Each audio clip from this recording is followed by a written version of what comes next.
Hello everyone, BTMC editor Man Nathan here. If you didn't know by now, Ed is actually doing an uncapped subathon for the first time ever, while this video is being uploaded to his main channel. I know you guys love seeing Ed suffer. I got a Happy Meal. And now is your chance. If you go to twitch.tv/BTMC and sub, you will add 60 seconds to the current timer of the subathon. That's it for now. Enjoy the interview. Anyway, I'm gonna get back to the gay porn. What? Can I join? Oh, fuck. Alright, chat, this is it. Boom. Chat, what do you think? Hey, look at this overlay put together by Mr. Deadroad himself. It's beautiful, isn't it? Chat, this is a high production value stream, dudes. Is that working? I don't see anything so far. I think I have to actually press the button. There we go. Oh, there it is. Hey, that works. Yeah? Shall I My just day's like been refer to you good. as Peppy, by the way? Whatever you want. Okay, well, we'll just go with Peppy. You can call me Ed, or let's just go Yep. with Ed. Ed. Yeah, Ed. All right, Peppy, how's your day been? Start things My easy. day has been good, yeah. I actually woke up today, so that's a good start. Oh my goodness. What time is it over there? It is 11 a.m. Oh, so it's actually like a pretty normal time. It is, yeah. Our OSU headquarters are still in Japan, right? Correct, yep. Okay, I see. That's super cool. Yeah, you're getting a view of them right now. It's not something I've really shown before, but yeah. That's super cool. Exclusive looks behind the scenes. So a lot of these questions, well, pretty much all the questions that we have here were basically submitted from my chat, and then I basically like took them in and then made them not sound like shit. The goal here is to have all these questions bring on some form of discussion, at least through some aspect of OSU Lazer, asking about different things about OSU Lazer, and hopefully to get a bit of context on how everything works behind the scenes, right? But anyways, one of the most requested, one of the most frequently asked questions were usually things around feature requests for the game. I remember in the past there was like a feature request forum post for new things to add to like stable, which that has basically died, which is fine. But this question is, many people have requests for new features to be added within the game. What would be the best medium to have their feature request heard and discussed with the team? Some examples of feature requests that people have asked for are like built-in tournament support or competitive support within multiplayer lobbies, alternative leaderboards or new triggers or note lock adjustments with just solo play for OSU, different things, adjustments with the websites, whether it's new achievements, official listings for skinning, or just the various things like that. For different features, how would people get that attention over to you and have it discussed with the team? Yeah, that's a lot of different areas you covered there. Yeah. For things that people want. Yeah, so at least for the ones you brought up, a lot of them are already things that have been on the radar for like years now, and we know that people kind of want them. So we have been, because we're basically rewriting Lazer from scratch, and we're almost at the point where we're at feature parity. We've got all the things that people seem to want the most in the game. When you say parity, what does that mean? Like having all the features which are in OS stable have been added into Lazer. There's a few areas which are not quite there yet, like the editor. Mm-hmm. But in general, all the things people need to play the game have been implemented. And the thing there is that once we finish on the basics, we can start to iterate on new stuff, getting things like the skin listing in, all these things that people have been wanting and kind of expecting to a degree, because I've said in the past that they're coming. Mm-hmm. I'm going to try and get them in. The best way to reach out to us, again, like, because at least the ones you mentioned, there's quite a few areas, right? Yeah, because they're you mainly mentioned just examples. Achievements as well. For things like achievements, if you have an idea for a cool achievement, definitely just like reach out in any way you want, like Twitter or email or like GitHub if that's your thing, the forums. I listen everywhere, so yeah. If you have a cool idea, then definitely mention it, but it's probably already been said, because like ideas are very cheap, and it's more about giving the feedback of like if you want to see something, definitely tell us, even if it's already been said 10 times, because the more people that want the same thing, it lets us prioritize better. I see. Just as like a follow-up question. So I know you mentioned Twitter specifically, but I remember in the past you used to respond to like every single email, every single Twitter or Twitter mention. Do you still do that? I do, with the exception of like really troll or meme ones. I see. That's insane. Yeah. That's absolutely absurd. So when people send in a sort of feature request, I understand like as like a fundamental level that the team is basically working on achieving that sort of parity of just having everything from stable implemented in Lazer first. But how do you guys keep track of various different feature requests or different things that the community asks for? You mentioned there's like a sort of priority list based off of how frequently people are requesting it. Is it just like a mental note, or is there actually like a sort of system where you guys keep track of this stuff? Yeah, so we use GitHub for development, which is just an open source platform, and there's two ways that stuff comes into us. There's the discussions and the issues type of they're like split up, and we use discussions these days for anything the community brings up. So you basically open a discussion on GitHub, and then you can say whatever you want in there. It doesn't need to be any, it's just like a forum post really. And then we go through those, and any which haven't been already tracked as an issue, we create an issue from the discussion, kind of tracking the task. And then all the issues we have are separated into 4 priority levels. So there's priority 0, which means like, holy shit, this is game breaking, we need to fix it like today. Then there's priority 1, which is very important, like breaks the user playability, the user experience. Priority 2 is more like, this was unstable and we also need it in Lazer. It's something we definitely want to see done, within the next year or something. And then priority 3 is like, yeah, that would be nice to have at some point in the future. I see. So we kind of list, that's the general system we're using these days. We've tried various other ways of tracking tasks, like assigning things to a month, or we used to use milestones, but it didn't really work that well. It's very hard to keep to a schedule when you're, dealing with a live system as well as new development and whatnot. I see. Okay. I really appreciate you going in depth with the whole GitHub system, because from an outsider perspective, as someone who really only sees like the major updates through the changelog or through Reddit discussion threads, GitHub I've always seen as like something where most of like the development stuff happens. But I always feel like, at least for me, and I feel like a lot of people in the general community shares this, GitHub has this massive like barrier of understanding. Like for the average person who like logs on to who just opens up a GitHub page, we're just like overwhelmed with all this information, and we don't really know how to like find the things that we're trying to discuss, find the features that we don't know if features have already been requested, if the team if it's already on the team's radar, and if this is something that has already been like pestered to the team over and over again. Because I'm sure like most of the community doesn't want, like the community isn't trying to like become a waking alarm bell just constantly ringing about the same stuff that they want over and over again. But but currently what you're trying to say is that GitHub is currently the best way that where people can see new things that are currently planning to be added, or just like the various priority listing. For sure, and we do have like a new roadmap on GitHub which shows the short-term tasks, like what we're trying to do each month. And then as you say, GitHub does get a bit deep, and for us it's like, because we use it every day, it's just so easy for us to track tasks and to stay on focus and make actual development happen. But I can definitely understand how it can be seen to the public as like a very deep system and something that's not easy to comprehend. And that's why I've stopped mentioning GitHub a lot, like on Twitter, because like I started telling people to open an issue on GitHub and they'll be like, fuck GitHub, I don't want to touch that thing. And it's like, why? What did GitHub do to you? It's definitely like a barrier of entry, a sort of like a minimum amount of understanding in order to submit that sort of things. It's so much easier to just complain on Twitter than it is to actually submit a request, I'm assuming.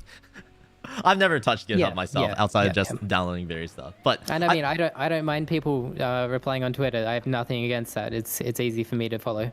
I can probably speak for many people, but we really do appreciate the transparency of just like being accessible. Like even just this entire interview just started with just me shooting a DM, and you replied in like a minute or something. Like that's unheard of for most game developers. So I can definitely speak for a lot of people that we appreciate this sort of transparency.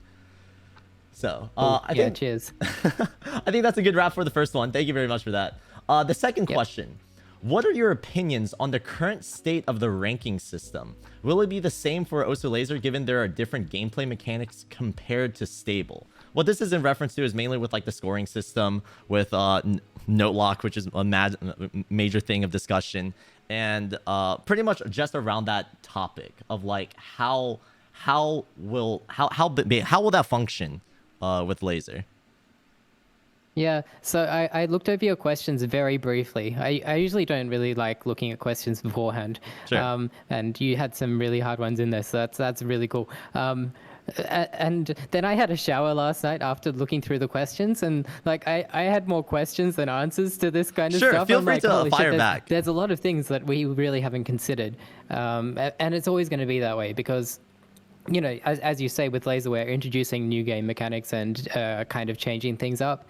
But at the same time, one of the core, I guess, the things we try to preserve with us is the history, like all the leaderboards. And a lot of people, I think, play the game because of that historic value, having leaderboards which aren't resetting each season, that are there since day one. That have been there since day one for the last 15 odd years. And if they set a high score, they can still see that score there. Mm-hmm. So yeah, it is a hard one, figuring out the correct path forward when we're introducing new systems. So to start off with, like, for sure, the rankings that the leaderboards you're used to seeing will always be around, and no matter what we do, there's always going to be an archived state there. The question that comes to my mind is that, yeah, we are actually almost at the point where Lazer is going to be submitting scores to leaderboards. Internally, it already is. It's updating profile stats and everything. The only thing it's not doing is, showing up on the global leaderboards and also giving PP. I see. The giving PP part is actually quite easy. I think we can make that happen maybe before leaderboards happens, just to have people's profiles updating with their PP. But the leaderboard is the real question, right? Because when you go to the website, what do you expect to see? Do you expect to see Lazer scores showing up on there against, like, next to stable scores? And if that's the case, it means because we've changed the way score is calculated in Lazer, all of the existing scores are going to slightly change in total score value, because we've kind of redone the score algorithm to be simpler. I don't know how deep you know the score algorithm, but basically it multiplies in the combo at the current point in time.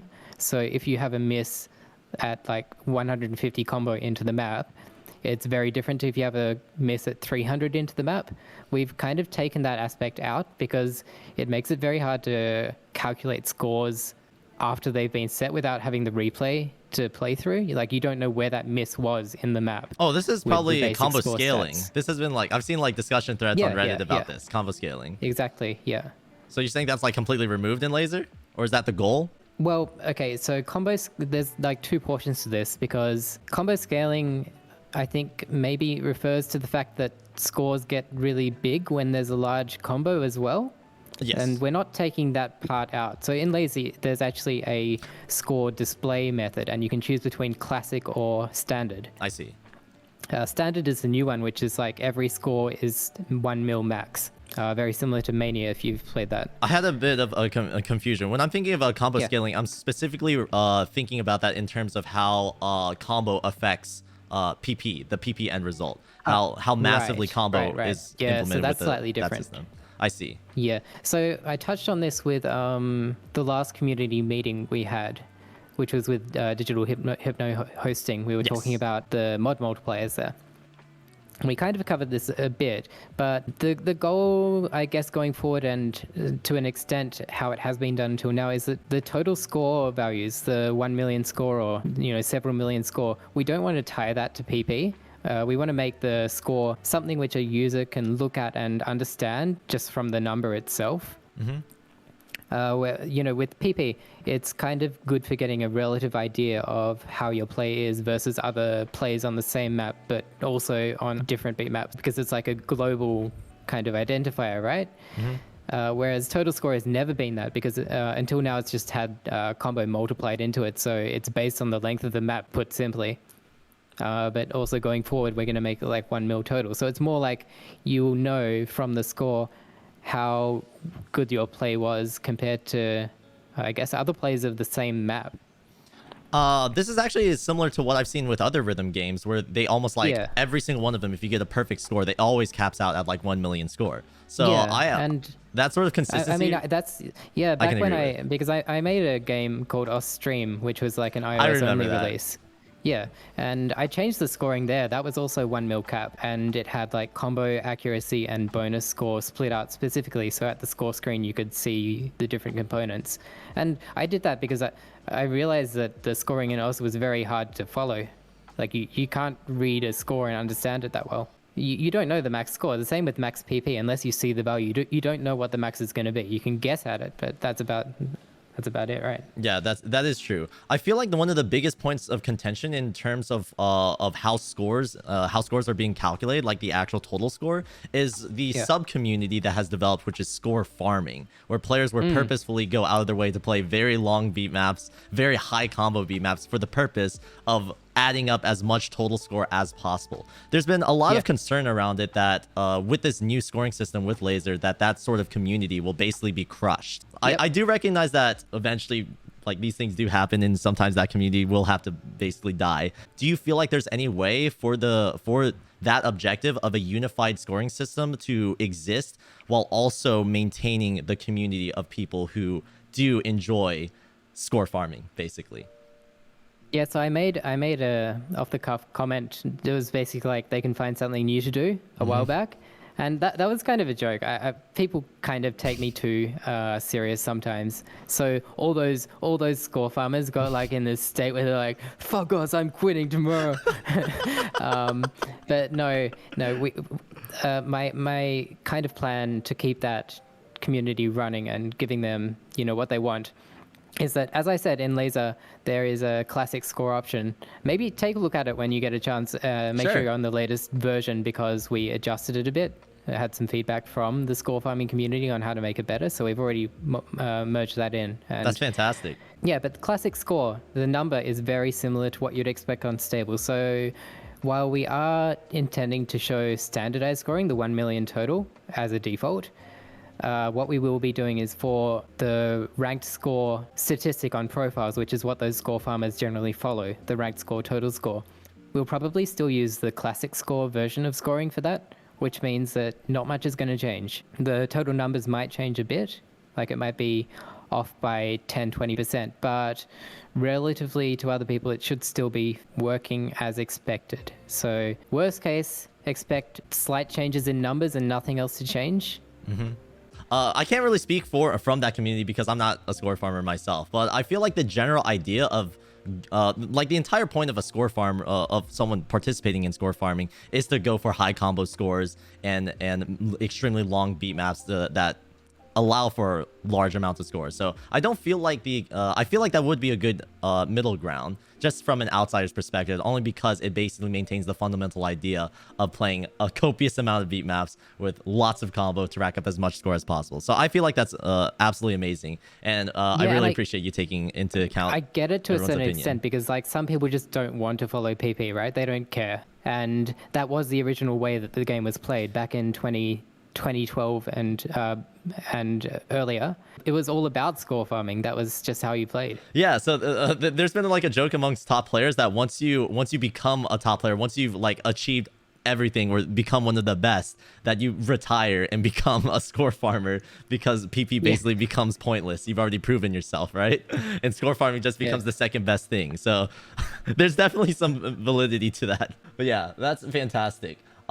There's a side question along with this one, which the term ranking system, in terms with that phrase specifically, it could be interpreted two different ways. There's like the gameplay sort of things with how the ranking of players operated. But I'm also curious, what are your current state of the ranking system in terms of beat maps? Like how maps actually get its ranked status? And do you feel like there will be any significant changes that are taken in? Do you feel like from the Lazer development point of view, will there be any significant changes to the Beatmap ranking system moving forward as a result of it? I know there's been changes with the editor, so this is why I feel like this could have been a good discussion point as well. Yeah, okay. I guess this is my answer is going to kind of tie back into the other ranking system as well. Sure. The leaderboards is that if anything, I feel like there's going to be more potential for non-ranked beat maps to be used in competitive ways. Oh. And we see that a lot in tournaments these days. Some of the official tournaments are even using like graveyarded maps. That's true. Just because they're in good states, they just never got ranked.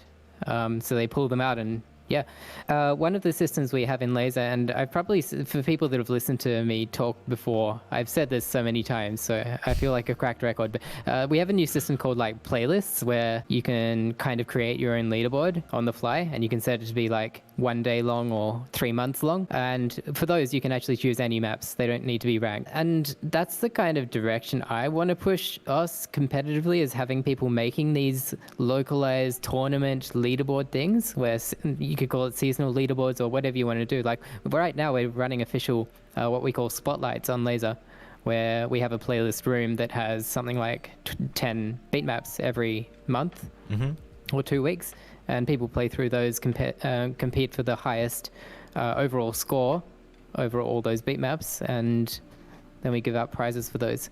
But that's the direction I would like to see things go. So from the angle of beat map ranking, I'm not sure much will change there, because that system is... I've been very hands-off with Beatmap ranking, Beatmap, that whole subsystem of the game. It's been very community-run.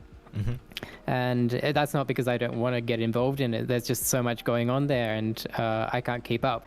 So I've basically been giving those guys what they want in terms of features. So any changes to the Beatmap approval, Beatmap ranking system will probably be things that the community bring up as things that they want to see there.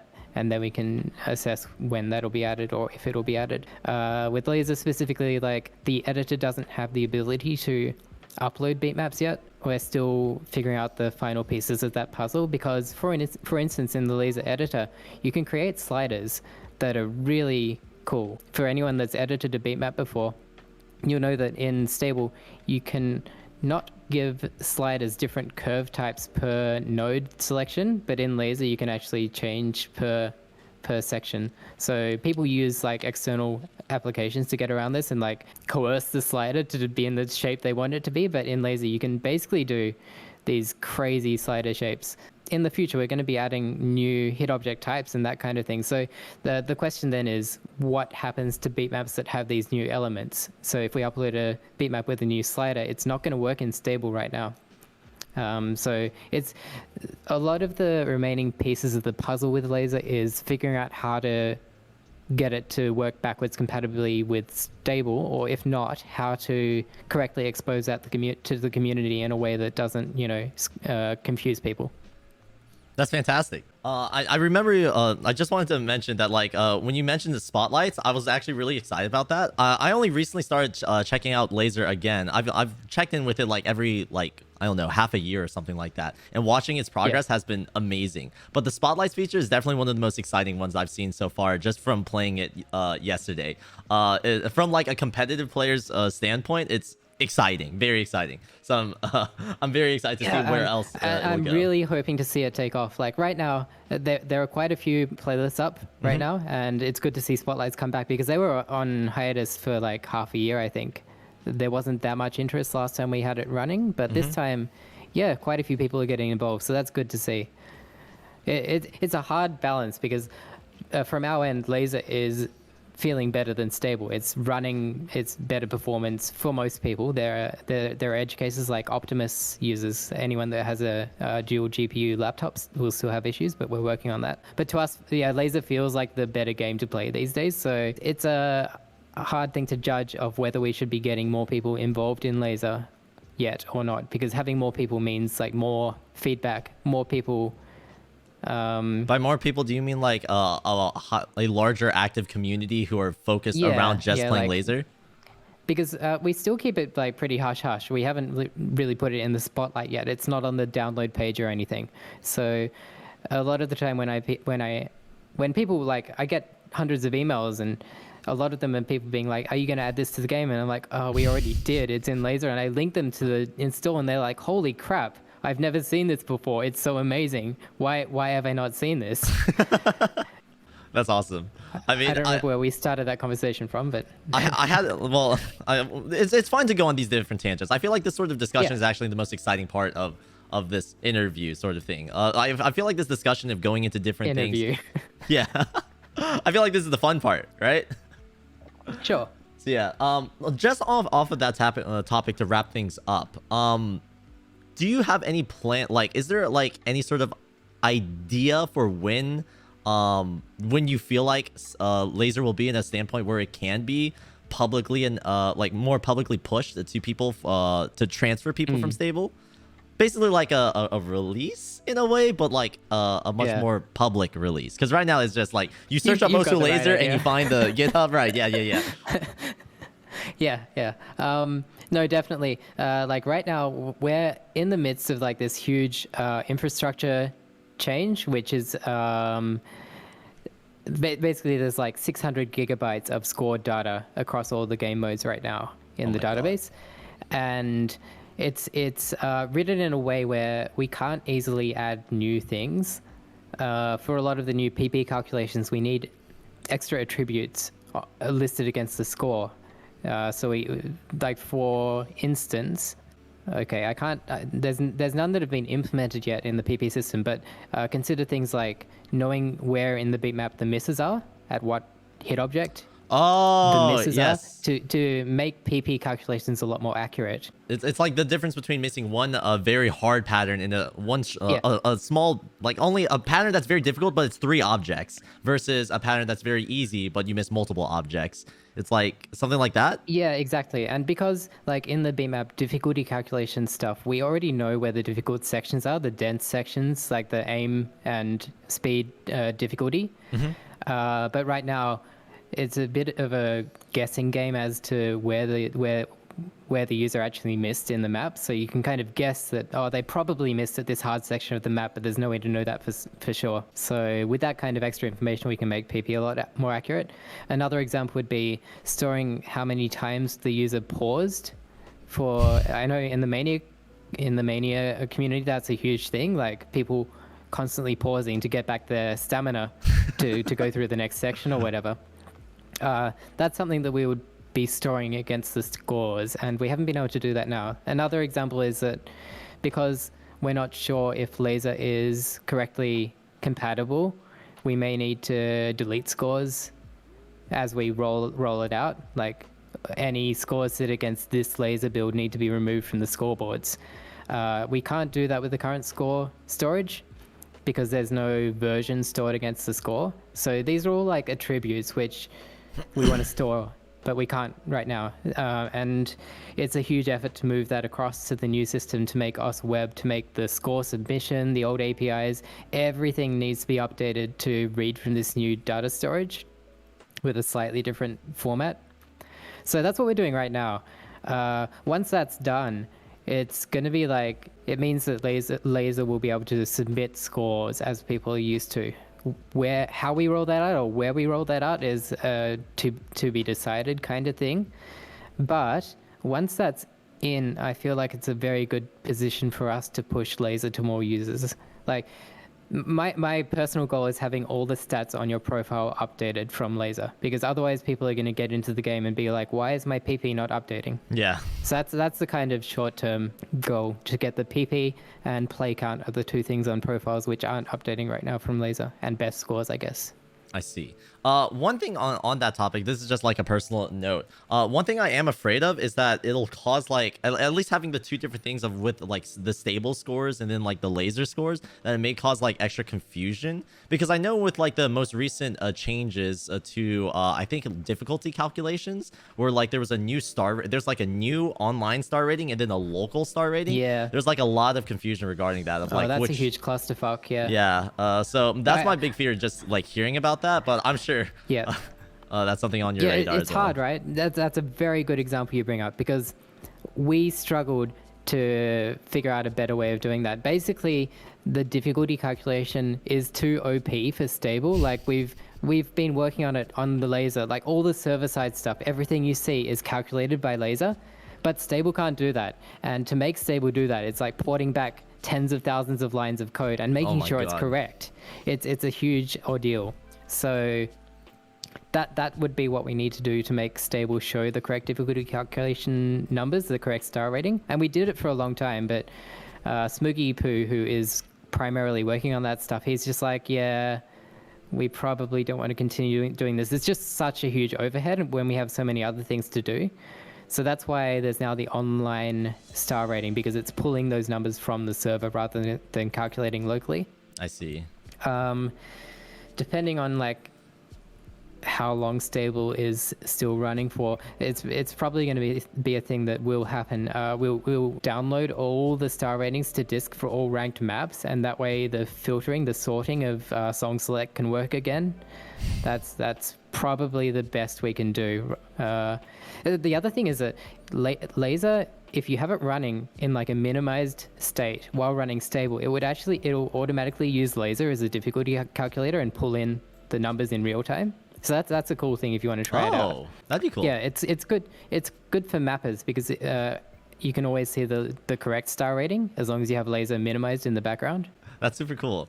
I'm not. Yeah. I'll try to check it out if we have some time later on the stream, because I do have some events, other events planned. But that's really cool to hear. To me, I want to get Lazer in the eyes of more people sooner rather than later, because I have all these like personal like thoughts. I'm like, the more time we are doing a really good job on Lazer in my opinion, but the more time we have it like exposed to only the 10-20,000 users, it feels like a wrong move. Like all these other people could be enjoying it, but they just don't have visibility over it.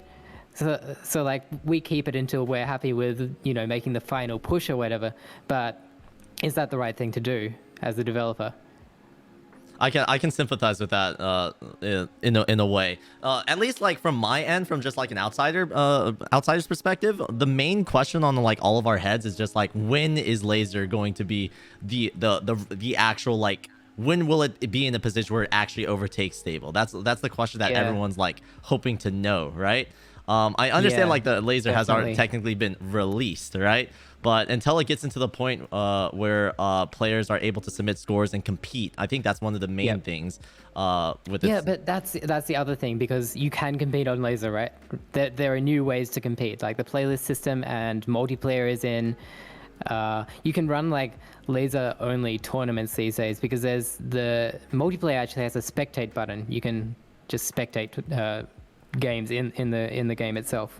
I guess the main thing that I'm trying to get across is that like, until the experience on Lazer is, it's hard to put an objective like value on it, but until the experience on Lazer really overtakes stable, it's hard to bring on at least like the majority of their player base. There's always going to be that enthusiast community for people who do just genuinely find out about Lazer through natural causes, through this discussion here on stream, or just watching other YouTubers videos who have made videos on Lazer. Like that sort of organic discovery about Lazer, I feel like is what its current community is, but bringing on the wider player base is going to be more difficult until that's achieved, which from my understanding isn't going to happen anytime soon. Is that true? I would really hope that this year we can have like a lot more people on Lazer. Leaderboard support is going to be in this year no matter what. It's just this infrastructure stuff we're doing, and then something will be there. Ooh, okay. some degree of it. If the goal is to try to Yeah. bring more players into it, I think I can get behind that. I truly feel like when you show Osu Laser, especially in its current state, to someone who hasn't seen Laser period or hasn't been updated with Laser in many months, like the differences is insane. Like mainly just with like the look of how Laser appeal, like just how it looks to like a brand new audience, like the animations, the customization that you have, the various different mods, different game modes that you have. It has like a roster of features that would definitely appeal to a lot of people. So I feel like that wouldn't really be too difficult. A lot of people are always like looking towards it as well. So Yeah, for sure.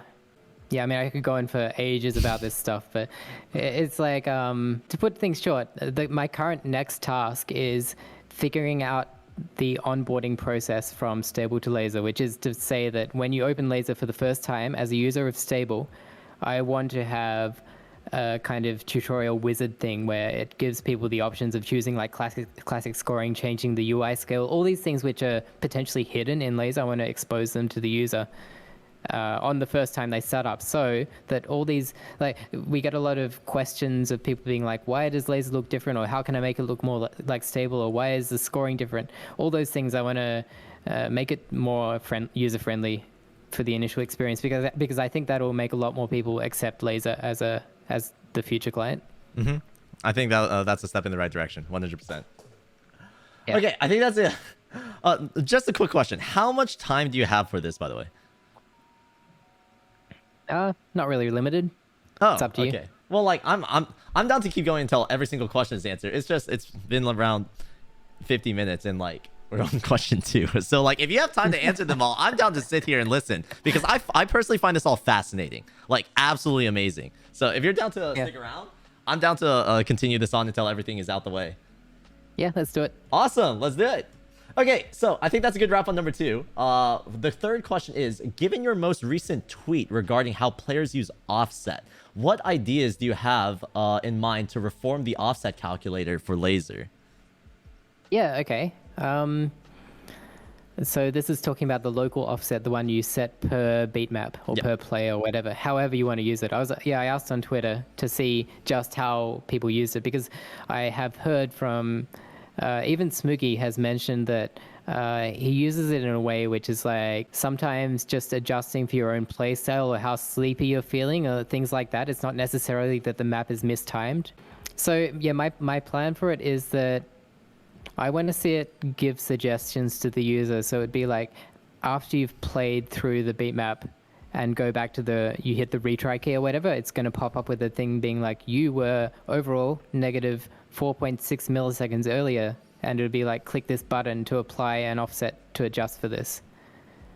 That would be absolutely amazing, because offset has actually been one of the topics within, at least like, it's commonly asked to top players, what is offset? What is the best offset, which is fundamentally flawed? So that sort of solution would be absolutely amazing to fix that sort of confusion. But yeah, and the hard thing there is that because we have 2 offsets, right? There's the universal one, which you're supposed to set on like a system level, and then there's the local one per beatmap. So the hard and currently part in Stable, that's their opposite values, right? they're opposite, right? Yeah, it's so confusing. How did that happen? Offsets are hard. As a developer, ask any developer about like offsets. Every time we have an internal discussion about this, people get confused. Talking about like early or late, it's always relative to another thing. Yes. And it's hard to like, especially when you pile 2 or 3 offsets on top of each other. Like in Laser, we have all these different audio clocks. And things like the global offset, the local offset. There's a platform offset for like Windows has a 4 or 5 millisecond implicit offset, which we just pile in there to make it work better for most users. Oh, wow. I didn't even know about that. Yeah. So there's all these offsets on top of each other, so it makes it a bit interesting to deal with. Yeah, that is a nightmare. Yeah, in Stable, it's definitely back to front. That's fucked up. Well, that's very insightful. So I think just the relative idea of just letting the game figure it out for you would probably be like the best. So For sure. Thank you for that. Okay, so for the 4th one, beyond having better infrastructure for the code of the game, what else is considered a high priority objective for Osu Laser? Some examples would be like you've mentioned before, like maintaining the current scoring system, having like legacy support. Like there could be other things like, is your objective to reach a new community, maintain the current community, adding extra features for customization, support for other platforms like, I don't know, maybe a Switch or a console or something if anyone wants to play OSU on that, low system requirements, etc, etc. What are the main priorities for OSU Lazer? Yeah, so number one for me is, and I guess to me also is like different. I see it as a different thing to a lot of the more recent community where it's a very competitive thing these days. But to me, it's like it's a simulator. It's an Owen Done simulator. It's supposed to be like something which you can fire up and load any beatmap from any era and have it work. So number one for us is compatibility, keeping everything working as you'd expect it to be. And to an extent that's even like Aspire maps, that kind of thing, where there's these really weird edge cases, which takes us days to figure out how to make it work again because it relies on certain bugs existing in the code. But yeah, so compatibility is the number one focus. New platforms, new audience. I guess it's going to happen because Lazer is already running on iOS and Android and that kind of thing, Linux, Mac OS. Definitely for the desktop platforms, that was a primary goal. Like, we don't want people using Wine and all these emulation layers to have to make us work on Linux, especially with like a lot more people trying Linux these days. So yeah, platform support there. I think we are going to see a new audience from mobile platforms, and I don't know how to feel about that. I guess we'll see how it goes. Don't know how that's going to work with leaderboards yet, but yeah, it's more of a... It's definitely like having us accessible to more people is a cool thing in general, I guess. And with a lot more people these days only having a mobile device, only having a tablet or something, it makes sense to have it available there. I see. That actually like... wait, yeah, like, you can keep going. You mentioned compatibility as well. I think all those things just expect what you've expected until now. So if you could run stable, then you should be able to run Lazer. That's our goals. We're not going to try and support older systems. And with like one thing to mention is we can't support Windows 7 anymore. So it's like Windows 8 is the minimum requirement, but that should be a no-brainer these days because I think Windows 7 has like exploits that will just take down your whole network if you run it on a online. I've heard some diehard Windows 7 users. I haven't heard from them in a while though.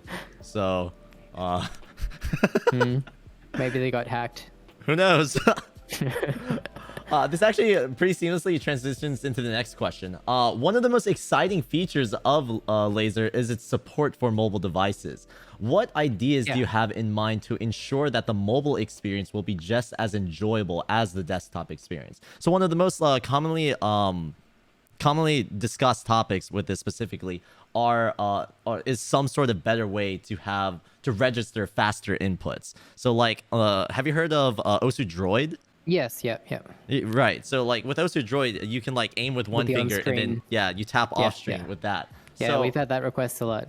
Yeah. So what ideas do you have planned, I guess, for better mobile support of Lazer?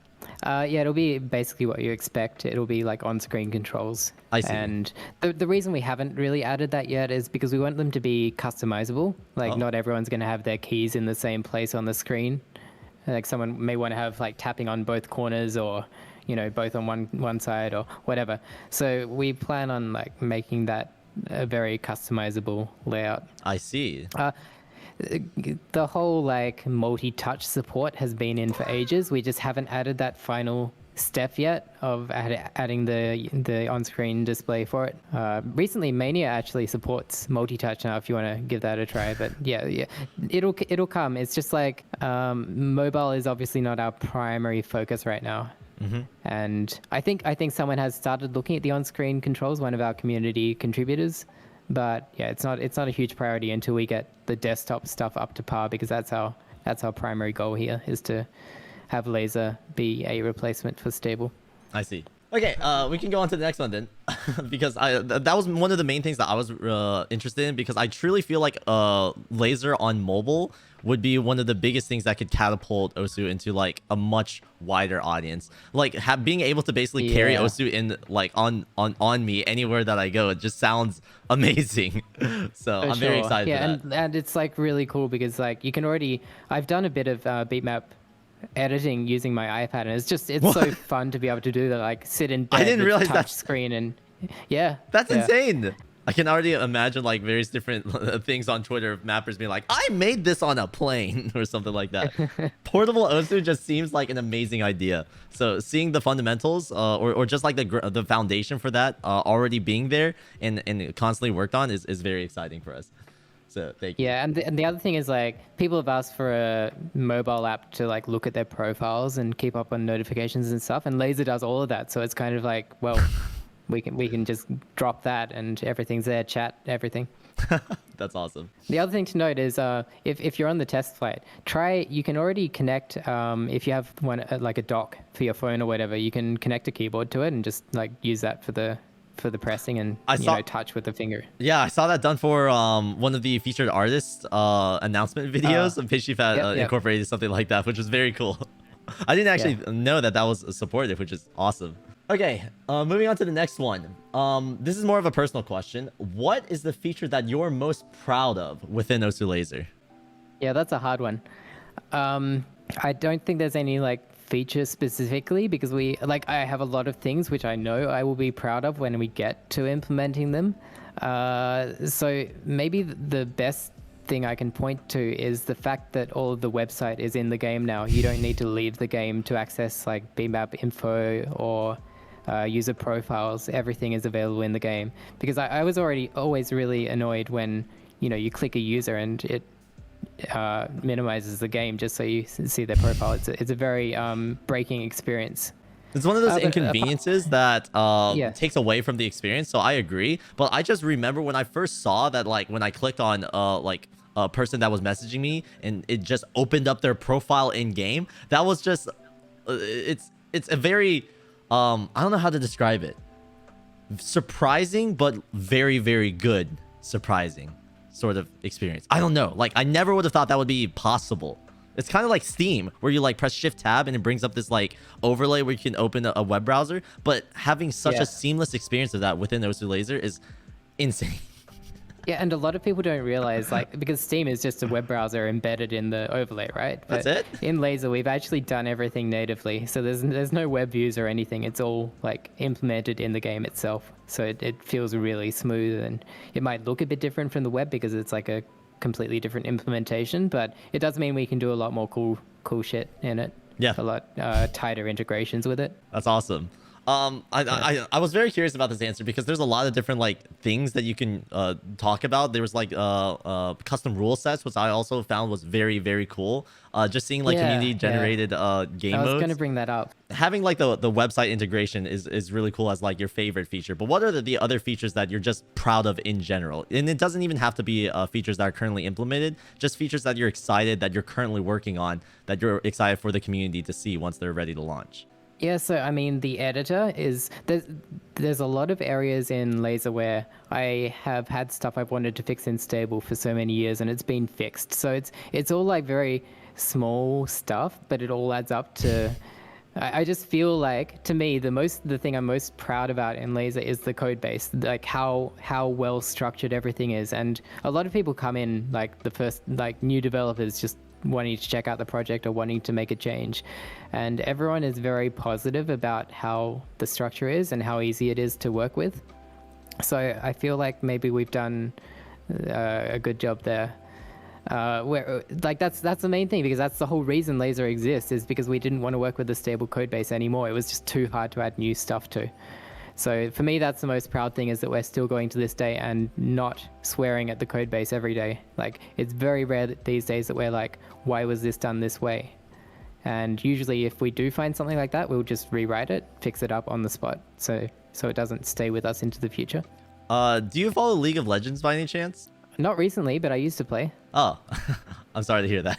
Well, I don't really play League myself, but I'm friends with a lot of people who do. And they mentioned how like the actual League client is like the foundational code of the game is like so disgusting or like so terrible that like adding any sort of new feature is like insanely difficult, and compounding that over like 10-20 years has made it almost impossible. Right? It's just how development is, and it's a very hard thing to convey to people that aren't software engineers. And like anyone that's listening to me talk about all this crap, and OS players are like rolling their eyes being like, Lazer took 8-9 years, what are you doing with your life? I'm like, I didn't even know the word laser 8 or 9 years ago. Get your fucking timeline right at least. but no, it's very hard to convey like how difficult development can be when you're trying to support legacy systems and also work with legacy systems. Like exactly as you say, the League code base is probably equally bad as stable, but if they were to, they probably are rewriting it, right?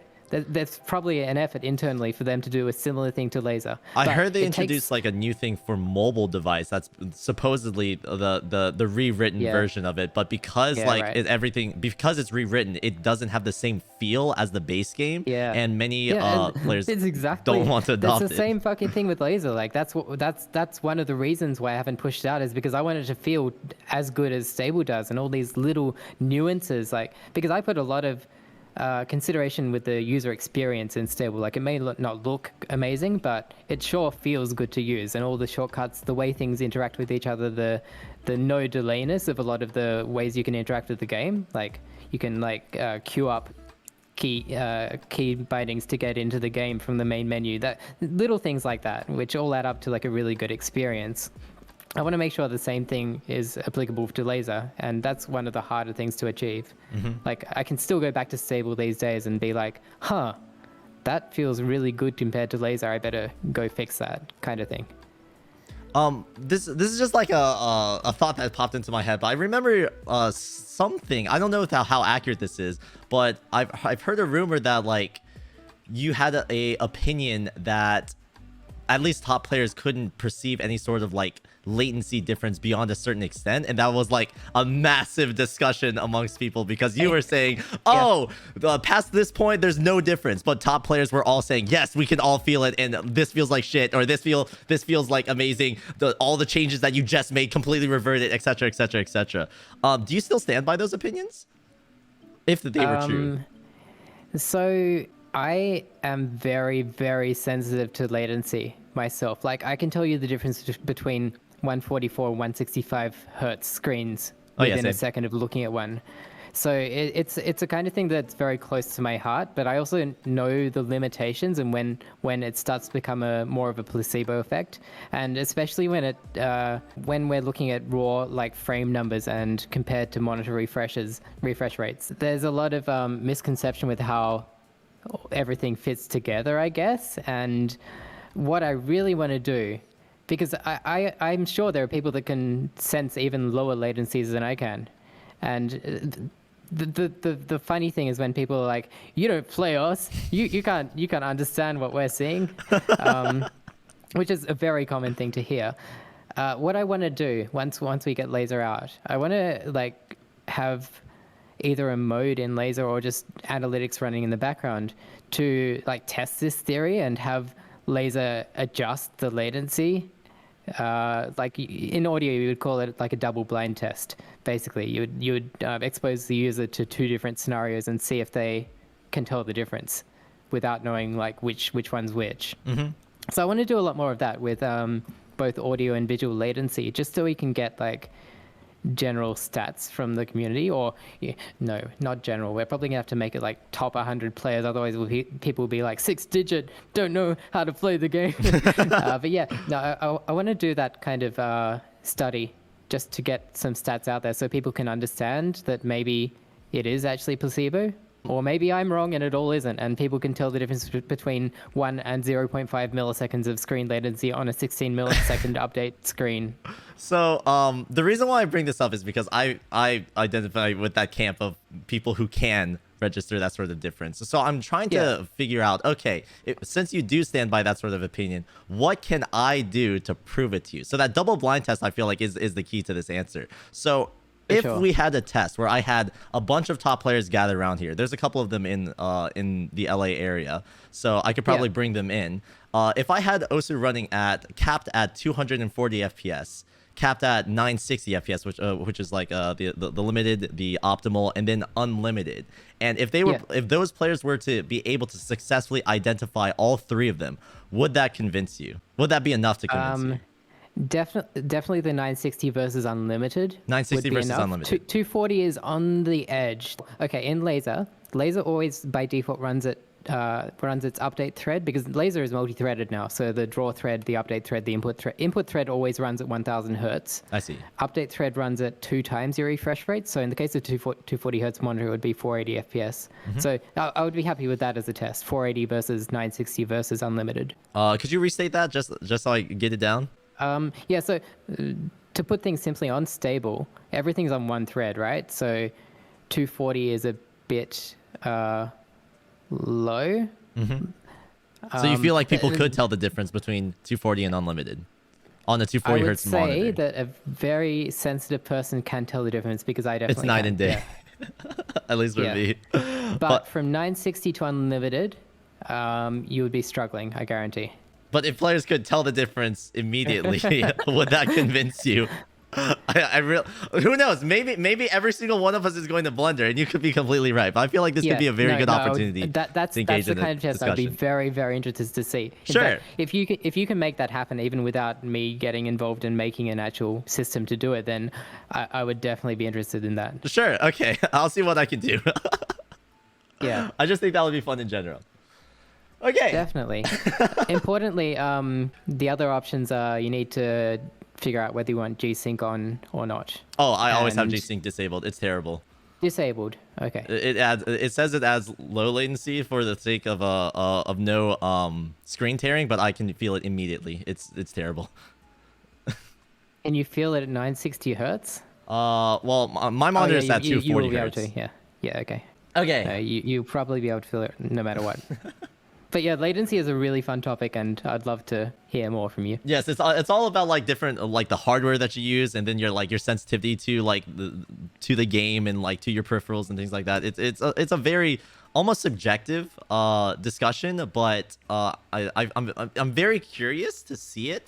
Yeah. Like from my peers with like other top players, like we're all on like the same boat, but like opinions start to change in various different camps, right? So I just want like for the people that are in the same camp as me, I just want to almost validate our opinion, or just be objectively proven wrong, to basically squash this sort of speculation, which I feel like would be cool and interesting.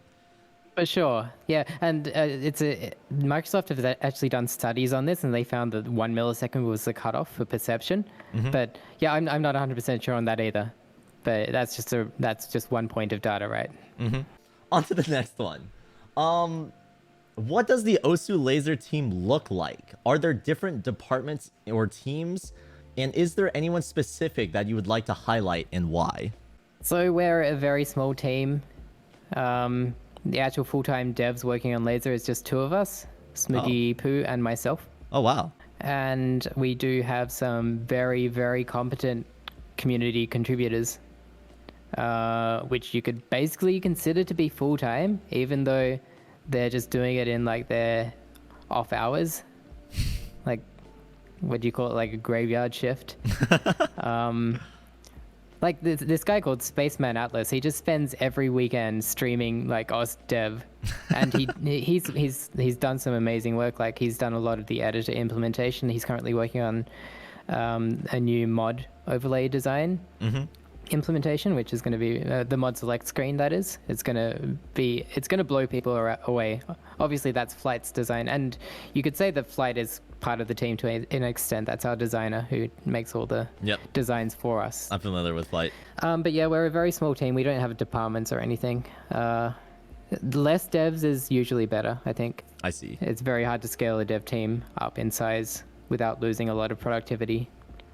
On that topic, I've seen like the only point of reference I can really gauge is like for development with the PP system in general, at least for stable. I've seen a lot of threads on Reddit, specifically from Zexar, who has a push for a lot of changes there. But I've heard that there's like a lot of other people working on that subject as well. So that's why I was curious if there was actually like a certain department for it, right?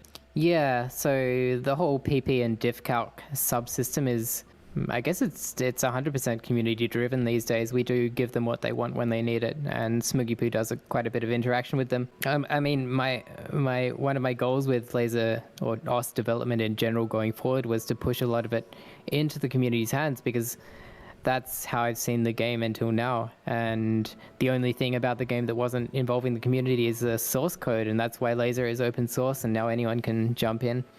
Yeah, I don't like managing people. I'm very bad at managing people, so I don't want a huge team working under me or anything. I see. I like to focus on the dev myself, the actual coding part. I see. That's cool. I actually didn't realize that the team was really that small. It's really just you and Smoogie? How did you meet Smoogie? Really? Tell me about that. He's an OS player. He made a few tools for us back in 2015, 2016. He offered to help work on Stable back when that was the only thing that existed. And yeah, he contributed quite a bit, and he's just been with us to this day. He moved over to Japan, and now he's half of Lazer. Was he there since like the start of the development of Lazer? Yeah. And, I see. So I don't know how many people know the story about Lazer, but basically there were 5 or 6 people who had contributed to us before we started working on Lazer, like in the code, on the coding side of things. I got everyone together one day and I was just like, I can't do this anymore. Like the code is just, because at that point we were trying to implement these new designs into the existing client, kind of like what Riot is doing, I guess, with League of Legends. In a hacky way, making things work, making things so we can actually bring us into the future, like what we've done with Lazer. And after like 2 or 3 months of varying success of making that happen, we still do have a build of us, which is like, I think it was still called Lazer back then. It was like Lazer test build. It had like this huge radioactive symbol at the bottom. I'm sure some people will remember that. I do remember that. Yeah, like this huge yellow banner or something. Yeah, it just wasn't going to happen. So I gathered all the devs that had contributed and be like, is anyone willing to help me out with this? Because at that time, I was still doing everything myself, basically everything myself. People had contributed, but it wasn't like full-time or anything. I'm like, I need other people to make this happen because it's going to be a very big project. Like OS is big. I know that it's going to take time to rewrite it. And that's when Smoogie kind of came on board and offered to help in awesome. the largest way possible. I could be wrong here, but when you mentioned like the start of Lazer, like how Lazer was born in a way, from my memory, Osu Lazer was first like a reskin. Like it was originally just designed to be like a visual refresh of the game, right? Yeah, so originally it was announced as OS Next, Flight's code word. Back when I think Flight was the only, I guess, full-time employee at that time. He offered to come on board for giving design direction because he was like, basically I was renting office space from the office where Flight worked in Japan. Oh, wow. I was just renting a desk there and working on OS full time. And he used to come over to me and be like, that looks like shit. I'm like, well, can you do a better job? And he's like, yeah. So that's kind of how it happened. And then he came on and gave me some good designs. I'm like, oh yeah. And then I tried to implement them in Stable. And it's like, well, yeah, let's rewrite the whole game. Is that actually how you met Flight? It is, yeah. Wow. So you guys basically rented... I didn't know him until that point. That's so cool. Yeah. So you guys were basically working in like the same like office space, and then... Yeah, I poached him from the company he was working from, I guess you could say. Wasn't my intention. He asked me. It wasn't the other way around, actually. Oh, that's wholesome. I just find that kind of charming because like what you're basically describing is that the team of Osu has literally just been it's been very organic. It has, yeah. So 100%. I just find that very fascinating. And that's a hard one because like there have been times when I've been like, we need like more support stuff or we need more developers or something, and it's like, I don't actually know how to reach outside of the community and find the correct people. We tried once or twice with developers, like recently, to get people helping with, for instance, on iOS, we had a lot of issues with Lazer, just having like crashes at a really low level that we weren't ourselves competent to deal with. We would have had to put in like hours or days of research to figure it out. So I like looked for contractors online, and it's so hard to find good people. And it just seems like organic is the way to go. I have struggled People in that the are same dedicated to the cause as well. I can draw They're actually interested to work on this shit. yeah, that's the thing. The biggest thing is finding people who are actually passionate about the project, who like finding a way to align their how do I say it? There's a huge difference between an employee and a person who actually has like a stake in what you're working on, right? For sure, Finding people who actually care about the project enough to actually go above and beyond, and finding those types of people is very difficult to like I've struggled this myself for finding help with my channel, and finding those people and not having them go do their own thing. Yeah, because you know the people that have the most drive are also the people that also have their own ambitions and potentially are going to like just leave you one day for their own stuff, or they already have their own project and they're like, I would really like to help with this, but I just don't have the time. I see. But if there was a person who is looking to fill that role, who is passionate about the game, how would they if they had the skills, if they had all that sort of ambition and fit that sort of perfect criteria, how would they reach out to you and join the team if that's something you're open to? So because we're a completely open source, anyone can just like show how good they are these days by submitting some code. And yeah, I mean, I've actually reached out to multiple people asking if they want to come on like as a more full-time role, based on the contributions until now. So that's the best way. If you want to get involved in the code, then make the changes. First of all, we do also compensate for anyone submitting code. Like we have a bounty system where we pay thousands of dollars for code contributions. The idea behind that was that like I want to pay people that are doing good work, and I hopefully want to do that without like bringing them on as an employee, because running companies sucks, and I do like all the accounting and shit myself. I do have accountants that do like the final summarizing parts, but I'm sure you have some experience with this as well, like dealing with taxes and all the financials and stuff. It's a huge overhead. And yeah, on my hand, on my accounting side, I just remember like here when I was first starting to take my stream seriously as like a business sort of thing. I just remember that one of the first things that you're supposed to bring on when you do treat it as a business is an accountant. I had no idea what to do with like tax wise, so the first person I reached out to was like, okay, accountants in my area, and just brought on the first one. Since then, I've realized that there are people who specialize in certain industries. So there are accountants who are familiar with like content creators, and they're like what their expenses are like, and they can help basically help me plan for certain things and find the best way to organize it tax wise. So that's basically who I'm with right now. But it's an ongoing process, and I'm still like learning about different things. But for the most part, I kind of outsource that and just rely on, okay, I just want to make the best stream possible. You just make sure I don't get arrested for it. Yeah, that's it at the end of the day, isn't it? Yeah, pretty much. Kind of similar for me. Okay, let's see. Yeah. Running companies isn't great fun. I actually would go back to being a single employee if I could, put it that way.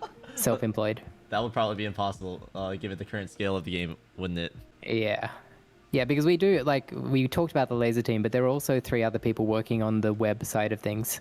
And we have like support stuff, and once you bring in everyone, like community management and everything, the team is more like 10 or 12 people, I think. Yeah, so one of the experiments that I did was just trying to figure out like what is my team even looking like. So I just started like firing up, like I started making this web graphic. Actually, I'll actually send it to you. I think this will be fascinating. But like I was curious if you've ever done something like this. Forgive the scuffness of it. It might be an absolutely large, like massive image. Forgive the scuffness, right? But like I was just like thinking, who are the people who actually like make this stream possible, right? I'm curious if you've ever created something similar to this. I haven't, no. Really? I think this would be something cool. I genuinely find something like this fascinating for me as like from the main person's end of the main focus of how all this stuff runs, but also for the people who engage with my stream, who really take the time to actually like watch it and support it. I find this sort of graphic, like when people realize just how many people are involved, it brings more like charm to it or something like that. When people realize that it's more than just like a tiny thing, a tiny project. Yeah, I think you have more people on that diagram than I could name. That said, like, yeah, if you start to bring in like moderation teams and stuff, obviously it's going to get pretty big for us. All the Beatmap management, the nominators, the global moderation team, that's going to start increasing the numbers. So on that sort of into the scale, you could hundreds. say that the OSU team is actually like maybe even hundreds of peoples. Yeah, and I've always like, people would say like us staff and that, using those kinds of words, and I'm like, well, it's really, that's not where we come from. It's always been about a large community and getting as many of those people in the community that want to be involved. Really trying to keep financials out of things as much as I can, because I really hate money. I really hate dealing with money. I hate having money. Like it's just a distraction, right? The moment money gets involved, especially with like the moment money gets involved with like any sort of activity, it turns a passion project into a job. No one likes to work a job. Like and that's like, I've had people over the years be like, do really good work on the development front and absolutely refuse money. They're like, no, I just do not want this. It'll spoil it for me. I've experienced the exact same thing. How do you deal with that? Because you want to give something back to them. Yes, I feel the exact same way. In fact, the person who actually like made pretty much all of this possible, his name is Deadroot. Shout out to Deadroot. Thank you, Mr. Giga Chat. He basically made all this possible, and he basically refuses to take anything because he only wants this to be like a community-driven thing, something that he's truly passionate about, and wants to see at least my channel grow. And I see similarities in that with Osu, with the way that you've ran it. Of course, it does come with its fair share of issues. Sometimes things are very slow to come out, or there's been a lot of hiccups and it's hard to find the solution. You've mentioned before of like finding doing a ton of research in order to find the solution to various coding issues that you've experienced. I've found similar problems with trying to find a better way to manage my team, or better ways to tap into other communities, or expand into different games as a content creator, or just different things in general, or maybe even working with sponsorships, which that's its own can of worms. So I can imagine. Yeah. So I just think it's a very very wholesome to see that the team still sticking to its organic roots of just like a community driven thing. I guess it's 7:27 or something. Your chat's going. Oh my crazy. god. Yeah. Does this happen every day? Yes. Any day that it's not even just the day. It's different time zones as well. So when it's like every fucking hour. Yeah, so it's twice a day too, depending on how long the stream lasts. So it'll be in the morning and at night. It's fascinating. It's always 7:27 somewhere in the world. Somewhere it is. Yeah. All right, let's see.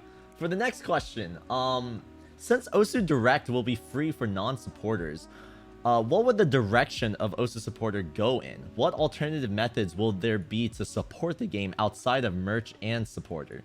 So two different questions in there, but basically, like, what are the plans of Osu Supporter, and are there alternative alternative options to support the game? I've been playing too much Valorant. Yeah, it's an interesting question. I don't really know the answer there. Making us direct not supporter only, I guess, is something I've wanted to do for a long time now. The reason we added supporter back in the day is because people wanted to donate to the game, and the reason us direct was historically supporter only is because that required a lot of servers to make happen. It was like the most expensive part of running OS, so it made sense to make it available to the people that were supporting the game. And it also made sense to keep it limited to them because we couldn't support having it for the masses. It would just take down the servers. But that's not the case these days, so I don't feel any reason to lock it to supporters. As for how that's going to affect us financially, I don't know. I would hope that a lot of people that support will still do so because they want to support the game. And I'm gonna continue with that train of thought until it happens that we like don't have enough money coming in to keep things going. I don't really have any plans on adding new methods of funding the game. So yeah, I mean, if you're enjoying the game, then just keep supporting it as you are, and accept that Direct is now going to be available to everyone. On the merch side of things, for us, because we have Tangible running merch for us these days, and our cut of the pie for that is like really low. And like it's a pretty standard thing with merch. I think we only get like 6 to 10%, somewhere in that region of the profit. If I'm no, maybe it's of the total revenue. Anyway, one of the two. It doesn't change too much, but it's a very small portion. So the merch money we get only covers like part of the tournament prizes from each year. It doesn't even cover the full World Cups. I see. So it's just a bit of an offset there. So definitely supporting the game, the best way is to buy a supporter. Adding new things, hidden like new benefits for supporter is something that we will look at, and we've had some good suggestions for that. And I think supporter will still be required to enable some of the filters in OS Direct or in the Beatmap listing, just as it is on the website, like to see which beatmaps you've got S ranks on, that kind of thing. It's still a pretty expensive operation. Like we have to run extra database servers for that. So those are the kind of like advanced filters I think will still be behind supporter, but the basic systems won't. I see. Your response to that question triggers like two sorts of responses within me. On the surface level, I feel like I feel excited because it basically solidifies your sort of direction with Osu, like prioritizing the experience of the game over like the financials of the game. Sounds like a very like it's a very respectable stance to take. But I'm afraid that by disregarding the finances or just like not making it that high of a priority, it sets up Osu to be it could be it's the biggest reason it could experience a downfall. Because currently from how it sounds, the overhead isn't there's not that much overhead, so those resources could be pulled into other areas, such as the World Cup prize pool or featured artists or things like that. I don't want to prod into how the finances work, but I do stand by the idea that there's a lot of people who genuinely have a passion for the game. The way that you've set up the game, the way that the game is so community focused, has made a lot of people extremely passionate about the game and want to stand by it. What I'm mainly concerned about is that there's not that many options to support the game, which is why I wanted to include this question in here. You're saying that people that want to take an extra step or go beyond and support for more, is that the kind of thing you're thinking? Yes, exactly. So like I know with Osu supporter, like that's probably like the most direct way to do things, but supporter can only like what am I supposed to do? Buy like 6 decades worth of supporter and just like sit with that, or just give that away to like random people or stuff? Yeah, like maybe we need different tiers of supporter or something. If anyone has ideas for this kind of stuff, definitely shoot them my way, because we're not really interested in making the game like more pay to win. If there's any features which can be added, which give people benefits that they've been wanting, while also letting us like offer a higher tier. I don't know. Yeah, it's a very sticky subject to talk about, because money is always like weird, and my biggest fear is that like having more money involved with things it takes away from the appeal of its charm. So I don't know. I'm just very afraid. I would hate to have Osu just die because it goes bankrupt or something. Yeah. I don't think that's gonna happen. Like. So Osu coins was a genuinely good idea. I'm just saying the Osu jet was something that could have happened. Yeah, I do think having a private plane would be pretty cool, but that would be dope. It's leagues out, right? And I feel like if I had one, I'd suddenly feel like really dirty and like be one of those wankers that flies around everywhere. Nah, fuck it, dude. Just be like, nah, I'll just crash it into the mountains. Like I think other people do that these days, right? YouTube. Yeah, I mean, some YouTubers are doing that, buying private islands and stuff. Oh man, it's a crazy space. But I do find it very respectable that you've. Yeah, but the other what I was gonna say there is that I pump all the spare money we have into featured artists, and I don't know how close you've been following, but we've made some really good progress there, and the stuff we have upcoming is going to be like mind blowing. And our goal is to like retroactively get licensing for basically every OS beatmap there is. That would be the end goal. Yeah. How closely do you work gradually with the getting featured there. artist team, if I may ask? With what was that? How closely do you work with the featured featured artist team, specifically the people who onboard them and the artists who are creating things for the game? Yeah, okay, so the onboarding is done by Peppy. Yep. He does it like single-handedly, and I still do all the contracts, the final signing, the financials. That's still all me. So Fishy is doing most of the artist communication, but I still make sure to like introduce myself to the artists and answer any questions they have. And I help out with like any Japanese artists. I do the translations and a lot of the communications on that side. Oh, because we are getting a lot. You do it personally? Yeah. Wow, that's insane. Were you Sometimes part I of the get some help, process of but onboarding Camellia? Yeah, I did. Oh my Yeah. god, that's awesome. I remember when that first dropped. That was so exciting. I'm sorry to cut you off though. What was that? Yes. yes to all the above. Yeah, so we do have enough spare money to obviously drop a lot back into the artists, and I don't think we would be going bankrupt or anything just because we have like a large amount of spare money that we are using for featured artists. So worst case, we would be getting less artists on board these days. I see. But also, like, I keep a very loose watch on the financials. So if stuff started dropping, I would obviously see it and maybe make a push, because I've never done a push for like support the game or anything. We've never asked people to support. It's just been about whether they want to or not.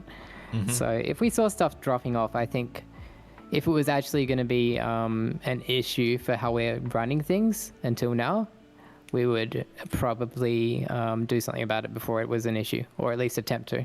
I see. And I think a lot of people that don't support the game right now would be willing to if we said like we were in trouble. Oh, for some reason, that reminds me of like the Wikipedia, like. Oh my god, that actually came into my head just now as well. It's like, oh no, we can't do that. a big face shot, mug shot of me at the top of the page. Support this Osu or this developer dies. Oh my god. That's relieving to hear though. Thank you for that. Yeah, and the other thing with tournament prizes, we're currently in the process of like completely isolating the tournament's budget from us to try and help the World Cups grow more, to get the prize pool larger, to like from a perception perspective, having the users know that all of the money they put into the World Cup country banners or whatever they purchase for that, it's going straight back into the prize pool, getting more of a one-to-one relationship going on there, and also correctly paying out the staff that are involved in the running of the tournaments. I see. So that is happening somewhere in the background. In the past, I'm not sure how accurate this is, but in the past I heard that the banners for saying I support this team in the World Cup was that money was given to future World Cup prize pools. Is that correct? Well, yeah, it was more like our prize pools were based around how much was coming from the banners. So it was like adjusted every time we did the announcement for a new World Cup. It would be we would check how much we got from the banners over the last year, and how I was calculating it is everything we got from those banners plus one, like times two basically. So we would put in some of the OS money as well. I see. The supporter money. Okay, we can probably go on to the next one. Private jet savings fund. Okay. All right. So, given that that custom rule sets have become one of the more popular features of Lazer, what would the roadmap be like for a custom rule set to become official? How would leaderboards work? Yeah, so how we've developed everything from the new infrastructure to Lazer to everything is done with custom rule sets in mind. Going off on a bit of a tangent here, but Sure. You don't know like what's going to happen. I could fucking get hit by a truck tomorrow and it'd be like, all this stuff we had planned for Lazer is never going to see the light of day because no one's going to actually take it through to fruition. But it's like whatever. But I actually had like a thought about that when you mentioned that there was only a 2-person team. I was like, oh shit. yeah. Well, one of the goals of open sourcing is that if someone else does want to take it over, they can, right? In theory, one can hope. Yeah. So because everything's kind of modular, it would mean that things like leaderboards would just work because that's how we've designed them to be. It would work the same as all the first party rule sets, I guess you could call them. Oh, wow. Mania, Tycho, Catch. How to make them official, that's a bit of like something which we haven't looked into yet, but it would be, because rule sets are basically third-party code running on user systems, we need to have some kind of process in there to make sure it's not a virus and doing stupid shit. But we would have a similar system to the Beatmap listing where there would be a rule set listing. You could download a rule set and then play that. Making it happen for things like the new playlist system and multiplayer is something that is more on our radar. It doesn't work yet because we don't have the idea of the rule sets being listed in our database. But it is a goal, an eventual goal. I see. But then again, like, and I think I saw this on your question list, so I'm going to preempt it here. But some of the rule sets people have made are just like blatant copies of other games. Yes. And not only that, but they're copies of games which are available on the PC platform and have their own leaderboards and multiplayer. And that to me feels like a bit like crossing a line we shouldn't. Because OS was made as like an own down simulator where you can now play it on PC, where you could previously only play it on 3DS or Nintendo DS. And also we introduced like the editor features and stuff. If there's a game on Steam which has an editor and all the leaderboards and stuff, and it's a paid game and developers are like still actively developing it, should we be allowing custom rule sets that emulate the game? Yeah, it's a very sticky territory, which is why like that was one of the follow-up questions for that. But I'm happy to hear that sort of response because respecting those separate communities, I feel like it should be one of the priorities. So, but the idea of how I envision it is that something similar to how Minecraft does it, where Minecraft, technically speaking, you can create a bunch of different game modes within the game, right? There's like its own coding system with command blocks that allows you to basically recreate almost any other game in its own way, just within Minecraft. So it's never like truly like the actual experience of the game it's replicating, because it's a block game, right? But it has its own sort of specific charm where technically you get the same sort of ideas, but in a different way. Which I feel like if it can strike that sort of balance, then perhaps it could. But I do recognize that like it's a weird territory to be in, and I'm not really too sure what the answer is either. Yeah, I'm sure there's going to be some contention over that when we actually get to the point we start officially listing them and maybe set some rules in place, being like, when we can actually have official rule sets. Like I think the major case that came up was a Dance of Fire and Ice, where a developer, Avast, made a clone of that, basically. And the developers of the original game reached out and like they weren't too happy. They were like, a lot of people may switch to this, because they admitted that like the editor was really well done and they were actually considering using it, I think, as the editor for their I don't using Lazer's editor for their game? Yeah, because Avast made an editor for the levels, which was pretty nice to use. But they were basically like, they weren't too happy. It wasn't like people were already switching to it, but they saw it come up and were like, we would rather this wasn't made public. So Avast made it Patreon only at that point. But yeah, it's clear that if we do have official rule sets, this may be something which comes up more often. Developers reaching out with the same kind requests, polite requests, or maybe even like DMCA requests. On that topic, with the DMCA requests, I guess my question for this follow-up question mainly relies on the featured artist listing. But how do I know with like for the base licensings of a track for Osu, it would cover its use within the game. But just a personal question, does that have any sort of coverage for people who play the game and like broadcast it for like a streamer or someone who takes that content and create it on YouTube? Does it have any sort of protection for that? It's a hard one to answer, because in our licensing, in most of our license agreements, we do cover that. We do cover third-party streaming, but not necessarily cases where it's being monetized by third-party streamers. I think it's more of a per artist thing. A lot of the artists we work with have been like really open to seeing their music used in us, almost being like, yeah, I was already fine with it being used, but I'm also happy to accept money, or sometimes they don't even want money. So I think for like maybe 80 to 90% of the featured artists, they're fine with it being streamed as well. And I'm sure if you streamed something and they weren't fine with it, we would hear about it, or you would hear about it. So yeah, the casual answer to that is, if you stick to featured artists, you should be fine as a streamer. But I do understand that concern, and we have discussed internally in the team having like a stream-friendly featured artist listing, like having a toggle for it or something, so you could tell which tracks are 100% cleared. Yeah. That's very thoughtful. And, I appreciate that thought. There's also, I mean, I don't want to reveal what's coming in the future of the featured artists, but there are some artists, some projects we're working on which also have similar discussions going on about how it can be streamed, and like different, I'm probably saying too much, different solutions anyway, that it's something we are tracking. I see.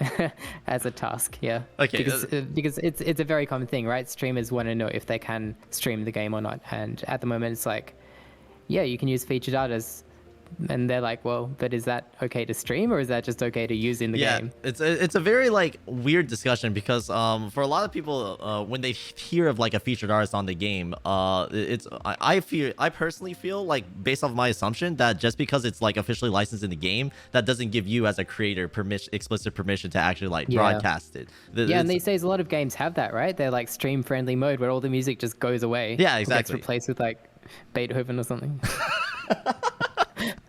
Yeah, that does exist for some games, but I don't know.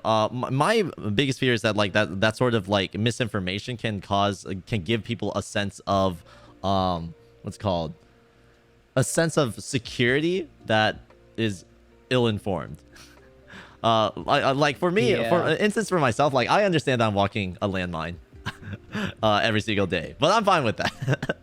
But I just don't want other people to think like, oh, just because it's a feature artist, it's cool.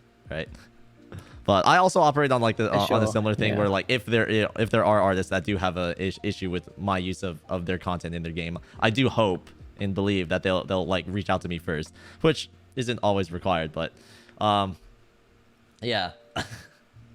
Yeah, it's a very content weird creation topic these days is such a weird landscape. It's hard to know what's right, what's wrong. And a lot of people don't even know like what copyright is. People growing up these days, they haven't been exposed to how things were historically, and how, you know, serious things can get legally if you don't do the right thing. These days, you know, the worst people think can happen is like a DMCA takedown, but that's not how it used to be, right? Yeah, it could go very, very deep. Yeah. But yeah, it's actually part of one of the reasons where I feel like it gets to the point where sometimes I wouldn't even recommend people to be a streamer, because like, I don't know, knowing all of the risks associated with it, it's hard to like give that sort of recommendation or give people that sort of, you know, that sort of green light to be like, oh, this is awesome, you should do it, right? And especially for us, right? Other games, less of an issue. Yeah. Although then there's the argument of it goes deep, right? Because you can be like, do I even have permission to stream this game if it's like a story-based game? Where it's like, isn't it just like streaming a movie at this point? Technically speaking, and this has been one of the biggest contentions with like Nintendo, where like they've literally struck down gameplay of some of their games because it is their copyright. A lot of content creators just operate off of like, okay, I'm assuming that this developer is cool with me broadcasting this to an audience, or like making a video about this and showing it and stuff like that. I think the only reason why it survived historically is usually there's like a mutually beneficial relationship where when a video is created, it exposes that game to a new audience, and it brings attention to it. That mutually beneficial relationship is probably one of the only reasons why it survived. But it's still like, legally speaking, like within like the actual laws, pretty much everyone is royally screwed. And it's a culture specific thing. Like Nintendo is just doing what Japan does, what Japanese people do, and what they've been doing. Like its copyright is very serious over in Japan. Yeah, I heard Nintendo plagiarism is probably taken extremely apply serious. these things thinking it's like, well, that's just how we work, and then it backfires, and like everyone's like, why are you doing this? And it's like, well, that's how copyright is seen in that country. And the same is like South Korea's equally very strict about copyright. Yeah, it's hard when we're working with like featured artists in Japan, because a lot of the artist community over there is very against us because of how anyone can upload content. They see it as like, and a lot of people don't realize that it's community content uploaded. They think it's us developers like making tracks using their music and actually like benefiting from it financially. And it's like, well, you can argue it that maybe that's the case because like indirectly, but it's I don't know. Yeah, that's also partially why the whole monetization route with Osu. Well, I feel like the way it's currently set up makes it not as bad compared to other things that you could have done to monetize the game Yeah, well, more. it's still running to this day somehow. Like I still wonder how has this happened? I expected things to end by now. Yeah, you and me both. Also, how? Okay, on to the next one. Let's see. Oh wait, that was all the ones that were Lazer specific. So I have a couple questions that are more like about you. Was for people to learn more about you as like a developer and just like connect with you more, I guess. So what fuels your drive to continue working on Osu? Were there any obstacles within its community or development that made you seriously question your future with the game? And how did you overcome them, if any? Question the future of the game. My future in the game. Yeah, pretty much like, what made you keep yourself from being like, oh my god, this is ridiculous, this is dumb, goodbye, and then just like trying something else? I don't know. I think it's like a personality trait, to be honest. Like I don't know where my drive comes from, but I find it very hard to give up on something. Like that's the main thing, is like, because people are still enjoying the game, as long as there's like 10 users playing the game, I'm gonna continue supporting it, kind of thing. So I mean, it's not like, oh, I'm just doing it because I feel an obligation or anything. It's not like that. It's like I really enjoy working on the game, as long as people are also enjoying using it as a product. And I guess from a developer's perspective, like as a software engineer, because I'm running the full infrastructure, doing the game coding, running a company, doing financials, everything, I also find that very interesting, because I get exposed to so many different things. So, and if there's something I want to explore, like a new technology, it's very easy to like use that as a way to benefit the game, rather than starting a whole new project to look into something. So yeah, that's kind of where I'm at with in terms of motivation for the game. Has there been any point in time when I've been like, fuck this? Yeah, I get that a lot, but it generally only lasts like 2 seconds. Like I get this like sudden being like, fuck everything this community is. Why am I? And then like 5 minutes later, I'll be like implementing new features and stuff. It doesn't last for long. I see. It's a passing feeling. So it's more of just like a personality thing, where you, I'm assuming something like that is driven by passion, right? Passion for the game, passion for its community. I can't really explain it.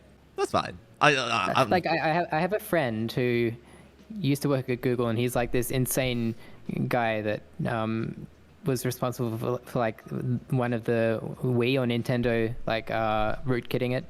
Oh, I see. Getting homebrew onto it and stuff. And he's worked on so many different projects over the year, and he just like has this knowledge of all these hardware level systems, like low level stuff, how CPUs work, all this stuff which I'm really interested in. And I'm like, to an extent, I wish I could be like that, be able to do all these little projects once and then leave them forever and go on to something new. And the reason I bring this up is because we were having a conversation. He's like, I wish I had the dedication of you. I'm like, I wish I had the non-dedication of you. It's kind of like a different way of approaching life, but both have their benefits, right?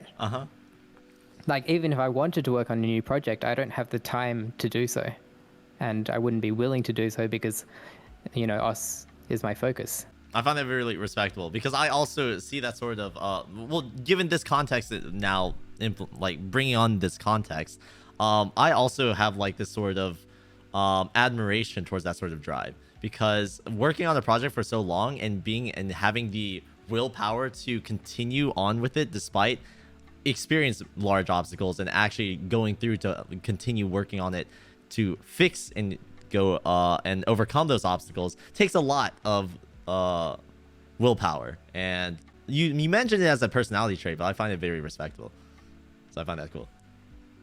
Yeah, and the other thing is like, I don't know, because every day, like these days with the community like growing, well, it grew so much over COVID, it's kind of like going down a bit now, which is, to me, that's nice. Less to deal with, less people. But we had a huge spike over the COVID stay-at-home, everyone play OS season of the world. We've had a lot of difficult times over the last couple of years, a lot of disputes. I don't know how to put it. A lot of times when the community has been decisions we've made or things I've said or whatever it is, content moderation. There's been a lot of things that have happened where, you know, things that make you question, or really large obstacles, as you say, to get over, hurdles to jump. And one of the things that like I think is, we've been doing this for so long, and I get so much positive feedback of people meeting people on OS or using OS as a way to overcome depression, or, you know, just getting through a dark time in their life. I feel like it's not necessary, like even if everything went to shit at this point in OS's history, we've already done a lot of good and like provided fun times over the last X years. So like I don't feel like it, you know, Lazer's taken 5 years to work on so far, but at the same time, people are still enjoying stable, and they have been for this decade. So that's kind of reassuring, relieving to me. It's like how I get to sleep at night. It's like, yeah. Does that make sense? Yes, it does. It's basically like an affirmation of like, okay, yes, all this shit happens, but it's almost like you're able to tap into this other thing. Well, I feel like one of the biggest issues that a lot of people have moving on through their life is that as they experience obstacles, as they experience hardships, because of the progress that they've made, they're so encompassed with just the obstacle in front of them, but forget how much progress they've made, all the people that they met as a result of it, all the accomplishments that they've made as a result of this journey. But then it's very easy, as soon as like a huge obstacle comes in, it's very easy to forget about all of that. Yeah, like taking a step back and just looking at the overall picture is important, I think. Mm-hmm. And like these days, you know, it's what people call cancel culture. Everyone jumps on the latest issue. It's like they're looking for the drama or looking for the next thing they can quit a game over.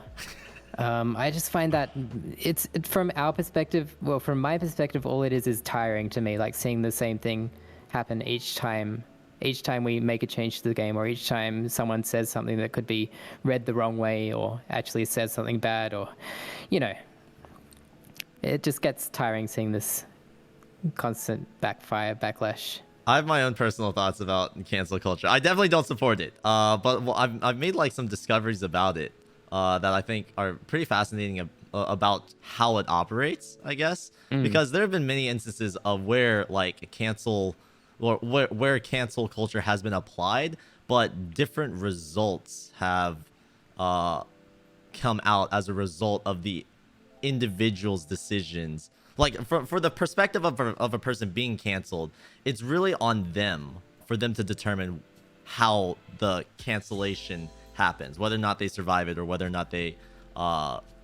truly get canceled. It's really interesting. Yeah, and you know, it's all a matter of judgment, right? Because you have to decide whether people are actually making this ordeal over something that is worth caring about, or whether it's just, you know, a nothing, something that people want to get pissed over just because they want to get pissed. Yeah, that's pretty much how the internet works now. Yeah. Oh. Okay, on to the Okay, so second to last question. Okay. How has Osu affected you in general as a developer in terms of how large the game and the community has gotten? How has this positively or negatively affected you? As a developer, Yes. um, You can also go as a person as well. Like, it's whatever. yeah, yeah. So as a developer, one of like there's two things in development which really interest me more than anything else. One is performance optimization, and the other is like infrastructure. And they kind of tie into each other because infrastructure is all about scaling to handle the load. So as a developer, that's been like having more people play the game has been a very rewarding experience. Like just being able to have that load of users using the system to be able to, you know, spend extra time looking into how we can handle that load, how we can scale the infrastructure. So I've enjoyed that. But at the same time, it's like more people means, because it's a very community-run game, that means there's a lot more voices in the community, a lot more people wanting things, a lot more support to happen. So it's kind of a double-edged sword from that perspective. Mm-hmm. And yeah, as a person, I guess it's I feel like I've learnt to phrase things better to piss people off less. And over the recent years, I've been like subduing my responses a lot more. It's not even like I guess I use sarcasm a lot, and it's very subtle sarcasm to the point where even my real life friends don't know if I'm being sarcastic or not sometimes. And that also doesn't convey well online, right? Because Yes. you have no voice to really assess. Attenuation or something like that? I think that's what it's called. Yeah, attenuation. Let's go with that. So yeah, I feel like I've learnt to convey myself online in a text form better, but at the same time, I still fuck up like every other week. So I by think saying something stupid. yeah, I think that's also like a double-edged sword because in what I've found at least is that it is important to if you're looking to piss off the least amount of people possible, yes, watching what you say and wording it in a way that pisses off the least amount of people is the way to go. But I found that like the more that you filter yourself, the less authentic it feels. That's the other thing. Yeah. Yeah. Right, because you lose all sense of any kind of human element. It's just you become a robot. fucking corporate entity. Yeah. Exactly. And that's why like I don't go the full way. I feel like there's a line which I still want to make sure my opinions are conveyed, and I still make sure to say stupid shit where I can, where it's obviously not gonna. Where it's not gonna start that much trouble. Most of the time, yeah. But I feel like you have to keep that up because otherwise it just gets mundane. You're just like you become a robot, as you say. Yeah. Yeah. So some people want that. Some people expect every company to just be like robotic, behave the same way, but I don't think that's how things should be. That's no fun. Like isn't life about stuff being actually interesting and not everything being just like every game company being a copy paste. This is how A++ corporations run, so this is how indie developers should be responding. It's like no. Half of the point of independent developers is they have more personality into the game, right? More direct interactions with the community. That's half the reason I think indie development is actually such a huge thing these days. Mm-hmm. So in a way, it's kind of backwards. We're like, in the context of indie developers, the entire point is to have like that sort of personal connection and that unfilteredness of a developer into their game. But at least with how things have operated on social media, it kind of encourages the opposite response. It does, yeah. Which kind of sucks. And yeah, and I've said this before, but I think a lot of people don't realize that Oz is run by such a small team. Because Two people. these days, with all the design updates and people that have joined the game recently, it feels very professional. Yeah. I think we've like the site and everything. It looks like what you would expect from a huge company, but that's not how it is. So maybe from one angle, having like stable and the old website would have worked better to keep people happier because they wouldn't be their expectations would be different. But I don't know. It's a discussion in it of itself. Yes. For sure. But I think on like just for like my 2 cents, as much as it feels tempting to filter yourself in order to like piss off the least amount of people.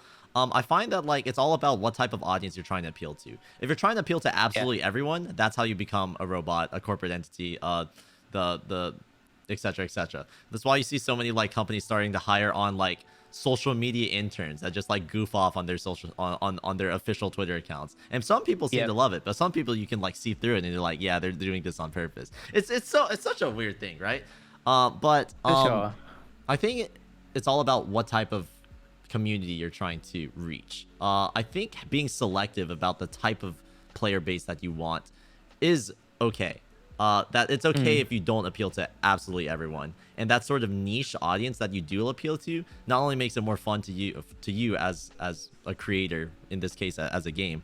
In my case, it's me as a streamer. Being able to be unfiltered to a certain extent and express myself more allows me to maybe not reach everyone, but the people that I do reach out to are the people that I align with and that I'm proud to show as like, these are the people who support me. These are the people who who watch my streams and support me as a person, not only as like a content creator, but as a person as well. So I mean, you've been doing streaming for how long now? It's like I really respect streamers because it's something that I think I would burn out. Like even doing because I stream my development most days, and it's like I have my workflow set up so it's basically zero overhead. But sometimes like I have chat up, and sometimes chat can get overwhelming even with that. Oh yeah. It's like I respect streamers for being able to like last for so long and especially for like game streamers where you see a lot of streamers that focus on a single game and like their viewers start to expect that game and then they get bored of it and it's like, are they still doing this for fun or not? But you've kind of done well. You've like, as you say, you're very unfiltered and like jumping to whatever, and people are following you, and yeah, it's a cool setup you have. I like it. Thank you. It's definitely been against the norm for most people in content creation, because usually they want to be able to like, ideally the safest route is just to stick with one simple thing or one thing that they're good at and just milk it until it dies, right? But I think most streamers do, as you say, try to please everyone as well. Because like you don't want to piss off any viewers, right? They're all your viewers. Yeah, exactly. Ideally. But at the same time, that means that you're kind of restricted, and you gradually over time your mental state is like, oh, I can't do that, or I can't do this, I can't say that because I might piss someone off, and you end up just being a very filtered version of yourself. Yes, and it helps. It basically contributes to burnout, and it also contributes to you just like losing passion for what you do. And that's one of the main things that I've spent a lot of time like thinking about, which I just find this so fascinating because from like your end as a developer, I can draw so many correlations to like me as a content creator, where like there's so many different things that are pretty much the same. Of like, we're both in like positions where there is an audience that listens to us, that we are responsible for some of the things that we do, right? But I don't know, I just find that really interesting. I think that's also super fun. For sure. Yeah. All right, this is the last question. Honestly, I think this has been answered before, but are there any projects besides Osu that you've been working on? If not, what are your hobbies outside of the game? So projects other than us, no. I still keep Push running, which is like a file screen sharing. I didn't realize you were the one who made Push. That was crazy. And then it got like eaten up by ShareX or something. I don't know. No, not at all. Wait, really?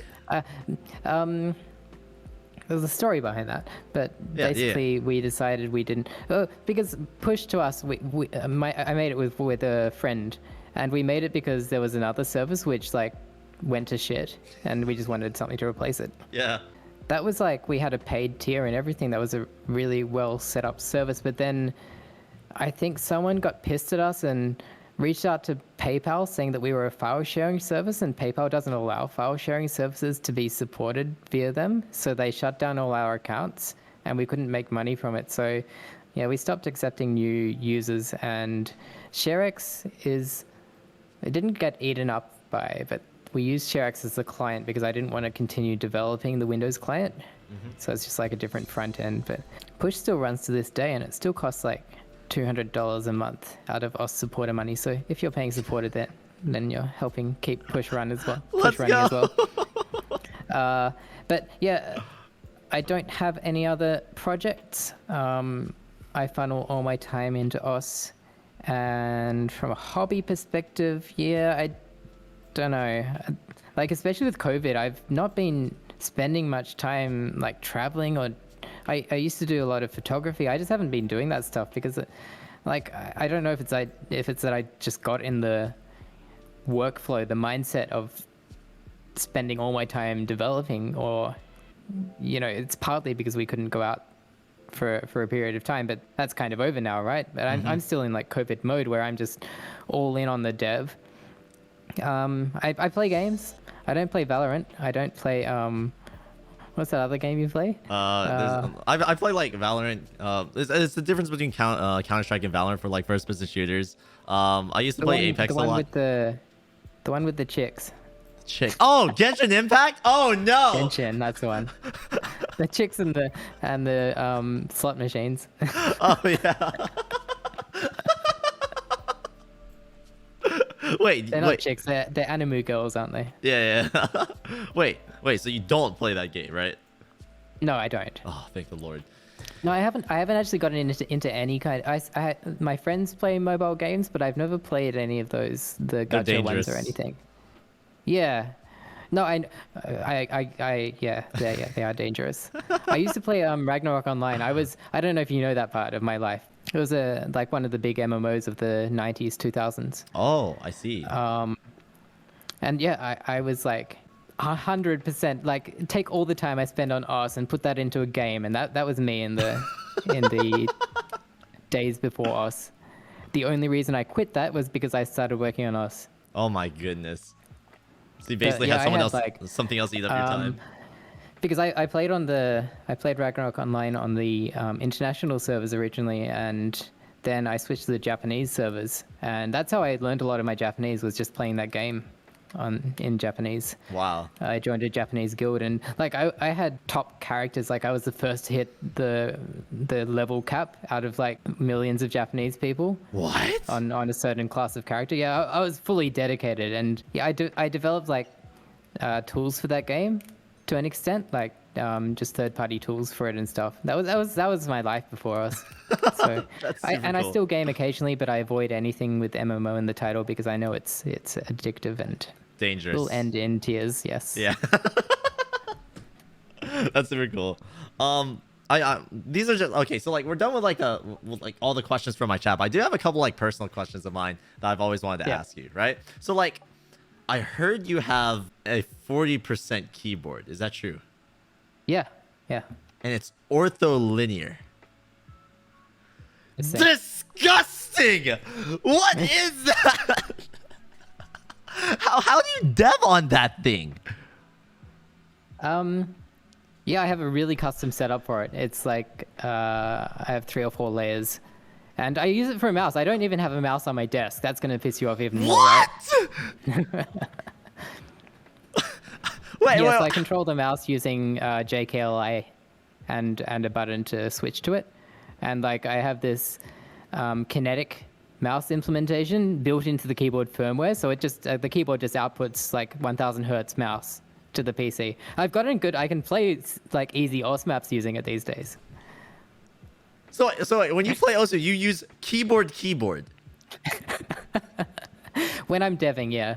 When I'm actually, my gaming PC has a mouse, so if I'm actually playing also, I'll use a mouse. That's insane. I'm sorry, that's just insane.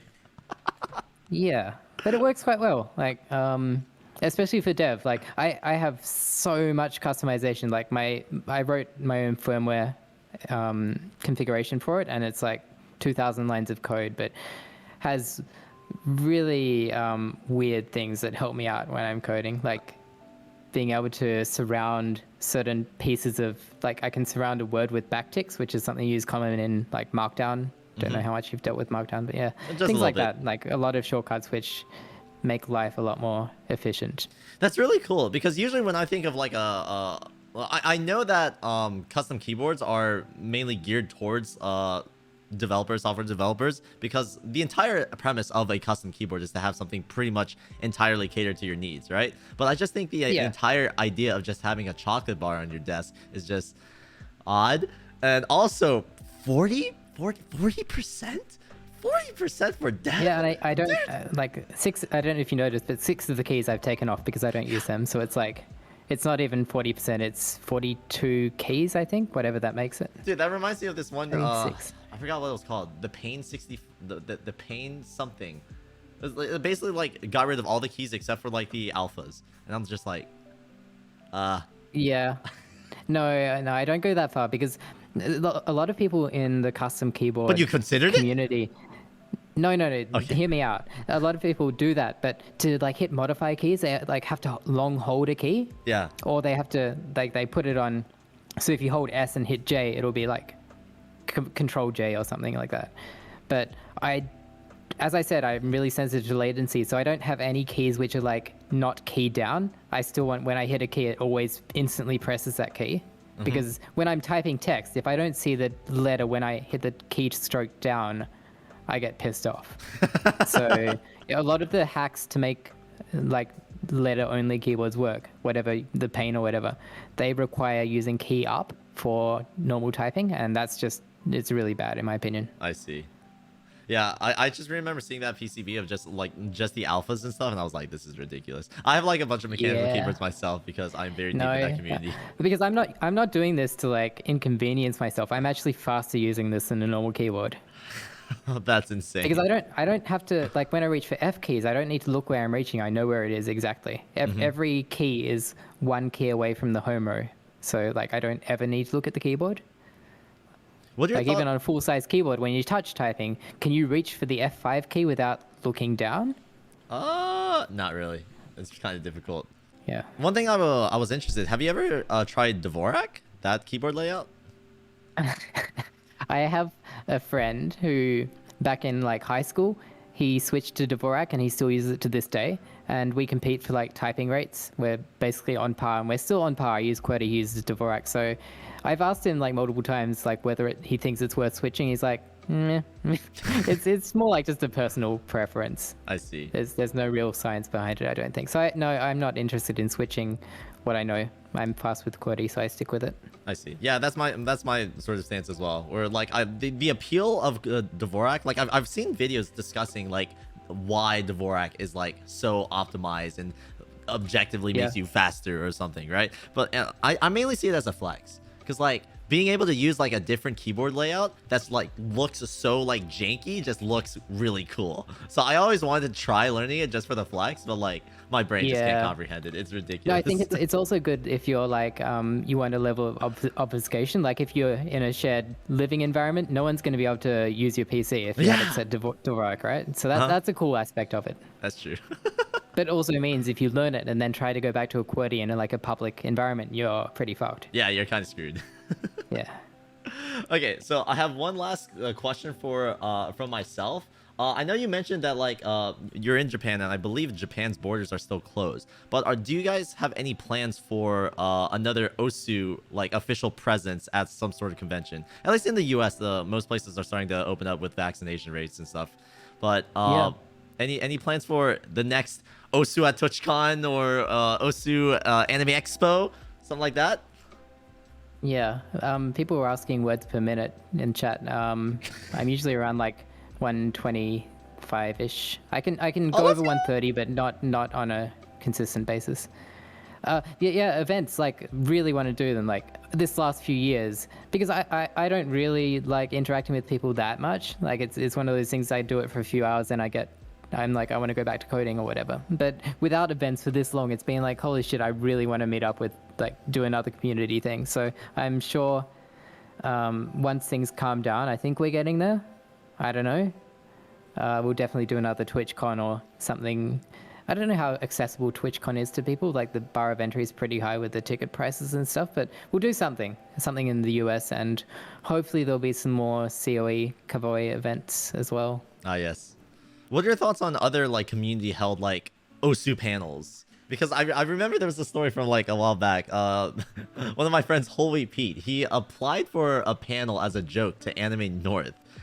and Yeah. then he actually got accepted, and he had like zero preparation for it. So we did like a real. So he reached out to me. He was like, "Yo, do you want to join my OSU panel at Anime Right. North?" And it was actually really fun. Despite all the like the tiny amount of preparation, he actually turned it into a really enjoyable experience, and it Yeah, was nice. also huge. Like there was a giant, like they gave us like this kind of corridor looking room, and like it was filled to the brim. It started becoming like a fire hazard or something. They moved us into like a much bigger auditorium. It was insane. That's awesome. So like, what are your thoughts on community held like OSU panel presences? Would you like support something like that? Yeah, for sure. Yeah. Awesome. I've always wanted to like try something like that because I've started going to a lot more conventions recently, and like I don't know, the idea of just like trying to put on something small at least kind of interests me personally. We used to get a lot more of that back in the day. I think, as I said previously, like because us is growing, and I think the perception of us has changed. Like it used to be a lot more like not a tight knit community, but people felt a lot more like they needed to share the game with the world, and a lot more people were doing their own panels and events, and that maybe has died down a bit in recent years. Maybe it's just COVID. I don't know. I'm not really too Feels familiar like- because I only recently started Yeah. going to a lot more conventions as of now. So Yeah, I did used to get a lot more people wanting to do. No, I guess events haven't been running recently as well, so there is that. But yeah. have had a few people with panel requests or like, yeah, running their own little events or asking for help with prizes for events or merch to hand out. So we're always, if you ever are interested in doing an event like that, then reach out, and we always send like some stickers or whatever at very least. Awesome. I appreciate that. Well, that pretty much covers all the questions that I had in the questions that my chat had. If you'd like, we could like take questions from just chat live, and if there's anything that appeals to you, we can bring it on and discuss here. Outside of that, we're pretty much good. Oh, cool. Chat, do you guys have any Yeah, we can questions for the dean? If there's any good ones. Feel free to be selective. I've had to I took like a public I had people submit questions through a forum, and like so many of them were just like, when's Lazer being released? Add this feature for the request. Fix note lock. Oh my god. It was ridiculous. And especially like the note lock ones where it has actually been fixed.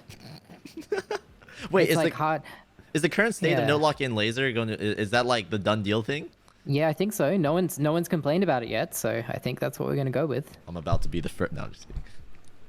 I'm so used to the note lock in the old game in Yeah, stable well, that like have you used classic mod yet in Lazer? I didn't know that existed. I was playing with like a bunch of different mods, but So this is the kind of thing where it's not exposed well, but basically because a lot of people have complained about like slider judgments and stuff, you can turn on classic mod and it brings back all the stable stuff. Note lock goes back to how it used to be. Judgments, slider and judgments go away. So because we were originally planning on like just introducing all this new stuff and going with it, but we've learned over the years that not all people are gonna accept that. So we have this classic mod, and classic mod is it's already applied to any scores that are set in stable, which makes their replays kind of play a bit better. They're not perfect, but because the game mechanics are closer to stable, and it's going to be like, if you want to play classic mod, or like that's how you want to play us, you can just set that as your. We don't have it yet, but we're planning on having like startup mod profiles, so you'll be able to just set it to always start in classic mode. oh, that also seems dangerous. The Maybe. player who never plays anything but DT. Oh, a lost soul. All right. Any questions from chat? The chat moves so fast. How do you even read it? Anytime I kind of just skim through everything, and like I mainly just look at the ones that highlight red when they ping me, and then Yeah. if I do see something, I just scroll up and it just like immediately pauses it. I think also if you're on the chat window and you press Alt, it should in theory halt the chat. Freeze it. Right. See, that's where my whole workflow falls apart because I don't have an Alt key, or my Alt key doesn't. I don't think it sends Alt immediately. Like I do have one, but it only sends if I hit another key after it. So stuff which only uses Alt is like, I can't press that. Bring up an on-screen keyboard. That's hilarious. But like nothing in my workflow requires that, so it's fine, right? Yeah, it should be fine. It's fine until someone asks me to do something weird, like you just did. I don't know if you see any good questions, pick them out. There's a lot, but I'm not gonna lie, I see a lot of garbage. yeah, I wasn't saying there's a lot of good ones. I was saying there's a lot of questions. Yeah. Like, how long is your cock? So, how long is it? I have never measured. That's the correct answer. Let's go with sizable. I don't know. Is that even a measurement type? Oh my god. Okay, this one is being asked by one of my mods. I've seen people do crazy stuff with the OSU framework, visual novels, other rhythm games as custom rule sets. What's the limitations, if there are any, or is the sky the limit? Yeah, it's a hard one to answer. For those that don't know, we kind of split Lazer into two pieces. It's the graphical framework, the 2D framework that we have, and then the actual game. We did that just to keep things separate, to make sure the framework part has more documentation, is better tested than the game, because that just makes more sense as a developer. But yeah, a lot of people have used it to make their own stuff, and that's really cool. I did want to do like a game jam using that and like have prizes and shit, but it hasn't happened yet. The limitations of it, right now it's only 2D. You can make 3D work because it's just like you can just use OpenGL to do whatever you want. But yeah, it's focused on 2D. So that's the main limitation it has. And obviously because we made it with rhythm games in mind, that's what it works best with, games which are using a lot of audio resources. That's the thing about like developing OS from a optimization point is very different from any other game, because other games, you know what is in the game from the start. You have the assets on a list. You can decide when to load things very structurally. With us, everything is user content, so you're always reading from disk or reading from network or streaming in data. It's a very different, like it doesn't, to me, it's not really a game. As a developer, it's more of an application than a game because of all the different things that it requires. An application instead of a game. Are those Yeah, two like kind of like the same? It's like a CAD application where you're importing, exporting different formats. You're rendering, which is like gameplay. You're taking a Beatmap and you're rendering it into the final form. You're doing all this difficulty calculation in the background asynchronously, so it doesn't affect the user's experience. You're at song select, you're parsing, 100,000 Beatmaps and loading the images from these Beatmaps as they scroll up the screen at the correct timing. So hopefully they're loaded by the time it gets on screen, but you don't load too many off screen to the point it starts stuttering. There's a lot of considerations that, most games would never have to deal with. Yeah, it sounds like a nightmare. It's fun, but yeah, it's also like the reason why OS has a lot of stutters in weird places. It's like edge cases where we haven't considered, like people that have too many beatmaps loaded, or beatmaps that have too many files in them, or skins that have fucking 50 megabyte GIFs attached to their health bar, or I don't know. Oh my god. The sky is a limit in terms of user content with us. So that's the biggest struggle. That's where most of the fun is. Yeah, for sure. And that's why the game exists. That's why people play it, I think. Ooh, okay. So there's a user in chat who asked, "Who is your favorite player?" But this actually made had a question pop up into my head. Okay, so one, who is your favorite player? But number two, Oh, you for sure. oh my god, thank you. No, that's a very hard one to answer. I don't really play favorites, but I have a lot of players which I really respect, and you're one of them, I appreciate that. along with many others. One thing I am curious about that it popped into my head when I read that question. How did there's a photo of you and Shigetora, Cookie Z, that popped up moments before his Yeah. unban. How did that happen? Right.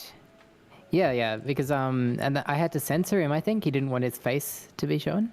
Something like that, yeah. But like, Yeah. all I remember How is did like, that happen? Well, he was in Japan at that point, and the situation with him was like really no one knew what was going on. And from our perspective, we didn't even know if the guy that was contacting us to get the unban was even Shigetora himself. So I was like, I just wanted to be sure about his, like, that we were dealing with the real guy. Because at that point, he was like, I mean, to an extent, he still is the most known player and like leagues above everyone else. So if we were applying like an unban to a user, I wanted to be sure that we were doing the right thing. So that's kind of how it happened. I just wanted to confirm his identity. And yeah, we went out and got pizza. For some reason, that's just absolutely hilarious. Dean, Peppy, Herbert, and Shigetora, Cookie Z, grabbing pizza together. And you guys basically just discuss, all right, so you want an unban? Yeah. And that's it? No. Was it pineapple? We didn't even talk about his ban until like we were leaving, and I think he asked about it because the whole time we were just talking about like, we were just chilling over a beer and pizza.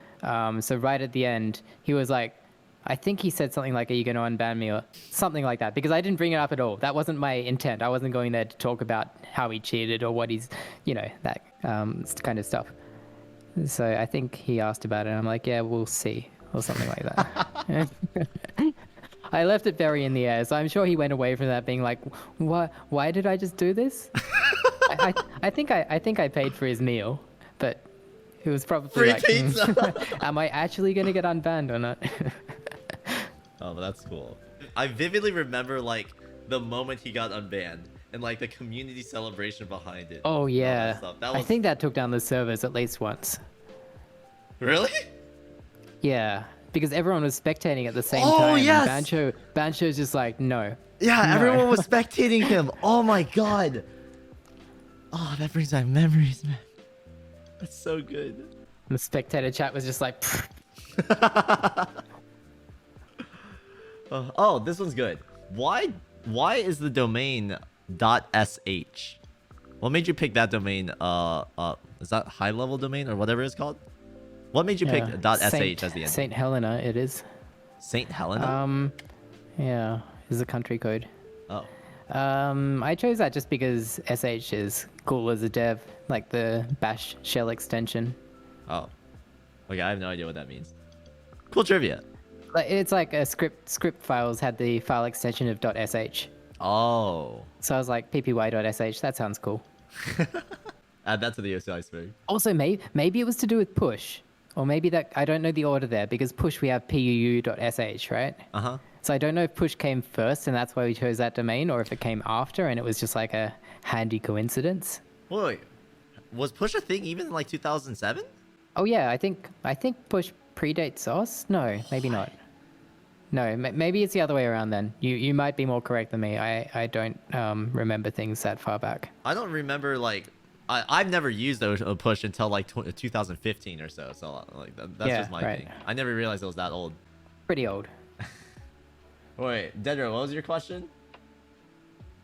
Oh, what is the current state of OSU API v2? Currently, as a dev, we're pretty much limited with current API v2 in terms of chat channels, chat channel managements, for example. Or is the game still a constant flux to actually implement proper API at the current time? So focusing on chat specifically, the web recently moved to WebSockets for chat. And that's the reason the chat API is so limited with V2 is that we want to expose it as a WebSocket API because that just makes more sense. And I think the WebSocket version is still in a private state right now.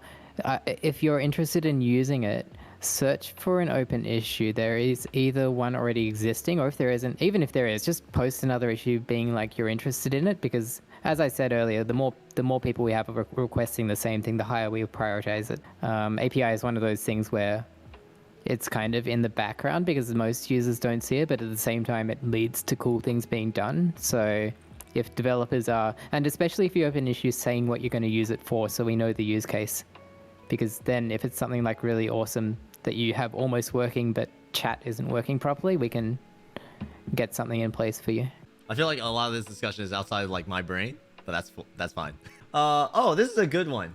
Why is there a limit on friends, like the amount of friends you can have? And is there a way to have that increased or like something like that removed? So there's a few reasons. One is that I think Facebook said you can someone said you can only have 200 friends before they stop becoming like real friends. So I think that's why the original no, there's like your brain can only deal with so many human social interactions before that is true. like it. But no, the real limit right now is that stable loads and displays all friends in like a single list, and if we make that list too big, there's an issue.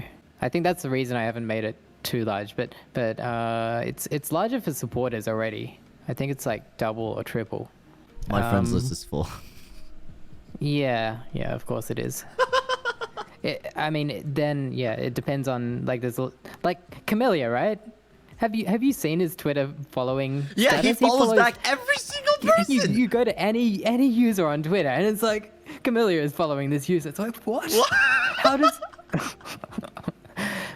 So people like that, obviously the current friend system isn't going to work well for them. And I'm not sure we'll ever be able to satisfy those kinds of people because they're just going to be like, oh, it's now 2,000 friends, but I just hit that limit. I don't know. Maybe we'll expand it going forward, but we'll see. Okay. I just remember that was one of my personal frustrations of like, okay, now I have to like purge someone from my friends list. Because like after playing the game for like so many years, like lots of people like come and go. Some people I just like I find like super cool, so I add them as a friend just to follow them. I do know the struggle because I keep my Twitter the number of people I'm following at exactly 200. It's kind of a self-imposed restriction, but I also find it hard. If I meet someone and want to follow them, I'm like, I need to purge someone old, and I don't have anyone left to purge. So yeah, I do understand the struggle. Oh, this one's a good one. Okay, so I know you've discussed that like the competitive side of things isn't like a super high priority for the game, but it's definitely one of the major appeals, right? So this one is saying, will there ever be some sort of player versus player competition, like an MMR or an ELO system? For the game. Yeah, I would like to see that happen. Obviously, like because we are a small team and we're trying to get the basics back in place in Lazer right now, it's a bit like all I can do is say, yeah, that's cool. I'd like to see that in the future, and it's hard because I say that a lot, and obviously there's no time to implement everything, so it's more like a priority system of what needs to be done first or what, because there's so many cool things we could do in Lazer, like better skinning, custom rule set, leaderboards, all this stuff. It all takes time. So it's like, which one do we give most priority? So I do want to hold like surveys and figure out what people want to see the most. But an ELO system kind of falls in that category. And at the same time, there are like third-party systems which are doing it already. So I know the Poon was working on I understand that having an official system is going to make it a lot more, give it a lot more limelight. But at the same time, with like the playlists and the multiplayer and spectating multiplayer, all these, like we're trying to develop multiplayer in a way that lends itself to running these custom tournaments or custom systems a lot better in the client itself, and then maybe we can just highlight the really good ones at the top rather than implementing the whole system ourselves, including managing the community side of things. So like our current thinking is like the spotlight system, having seasonal leaderboards as a first step forward, and then seeing where it goes from there, whether that takes off and sees a lot of people interested in it over the classic persistent global leaderboards, or whether that's like playlists are cool but not something we want to see as the primary competitive aspect, and then maybe we'll look at a multiplayer queue system instead. Or I don't know where the future is going. It depends on what people want and what people are interested in. Ooh, okay, so this is a good one. How did the official Osu tablet that was offered for a short amount of time, how did that happen? The one with like the H420. I think who was it? The Huion reached out to us and were like, do you want to do anything? They were like offering their services to us. Oh, I see. I was like, yeah, that'd be cool. Let's make a custom tablet. So that's how it happened. And I dealt with everything. I did the shipping of those. I organized like the actual shipments from Hong Kong to I think, was it Australia and Japan at that point? One of the two. Anyway, that is a huge ordeal making Wait, so you had like shipments happen. You had like a giant like fucking crates arriving, yeah. and had to like rent a truck and drive them around, drive them to the customs and get them inspected, and then ship them out one by one. Every single tablet was like hand managed, hand packaged by you?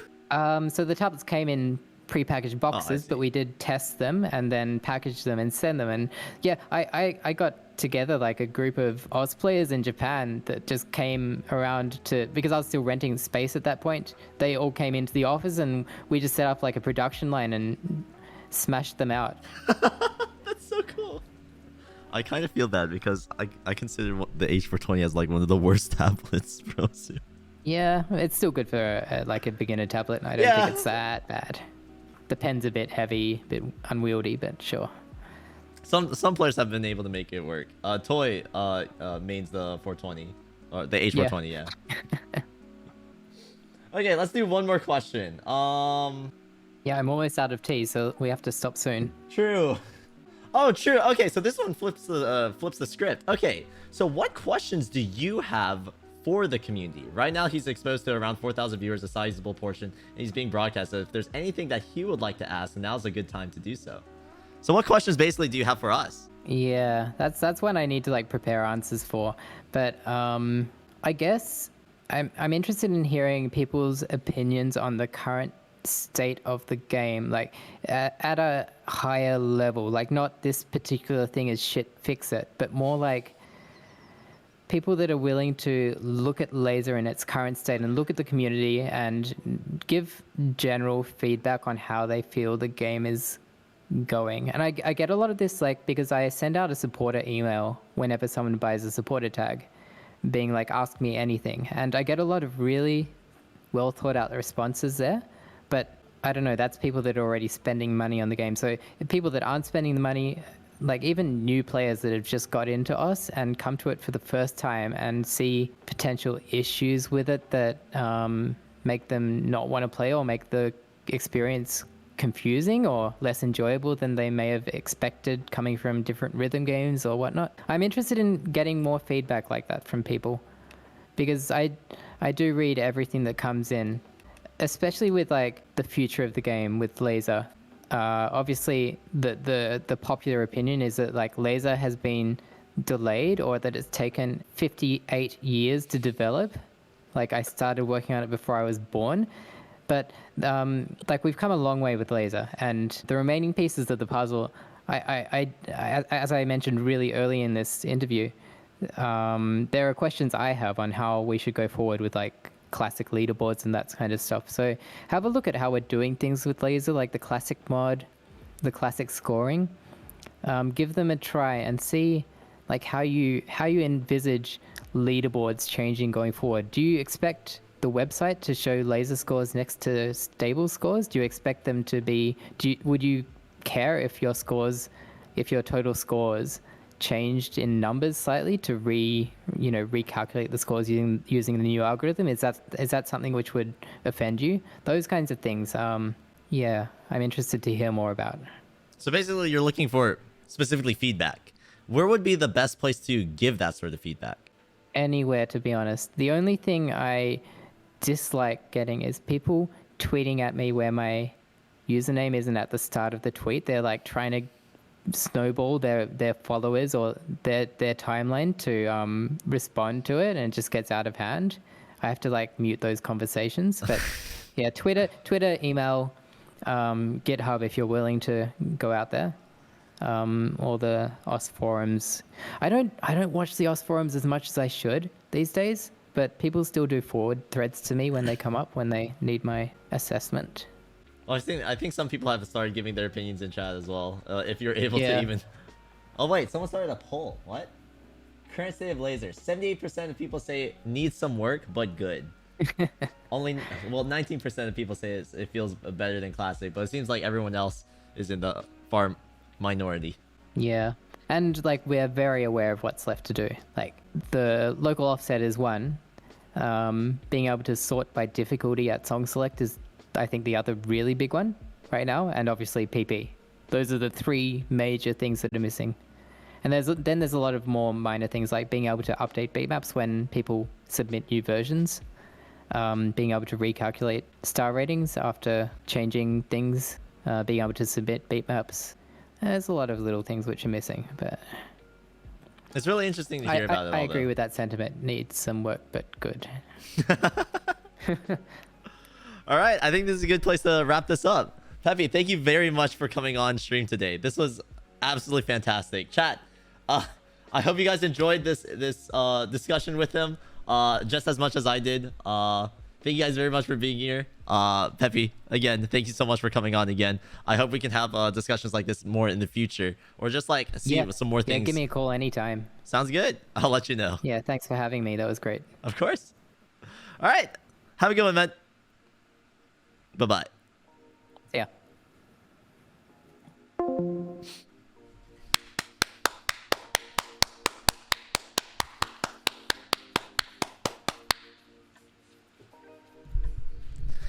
The any percent Peppy interview speedrun has been completed. And because I'm the first person to ever do it, I hold the world record.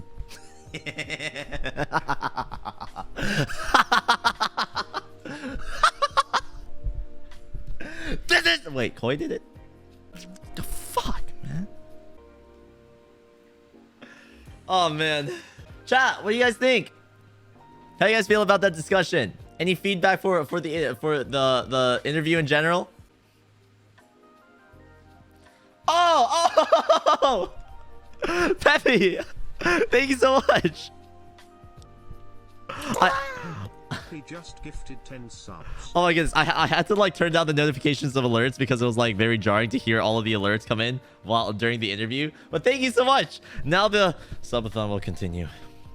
And now I have to spend another day sleeping on stream and have every single person take screenshots of my crotch or my feet.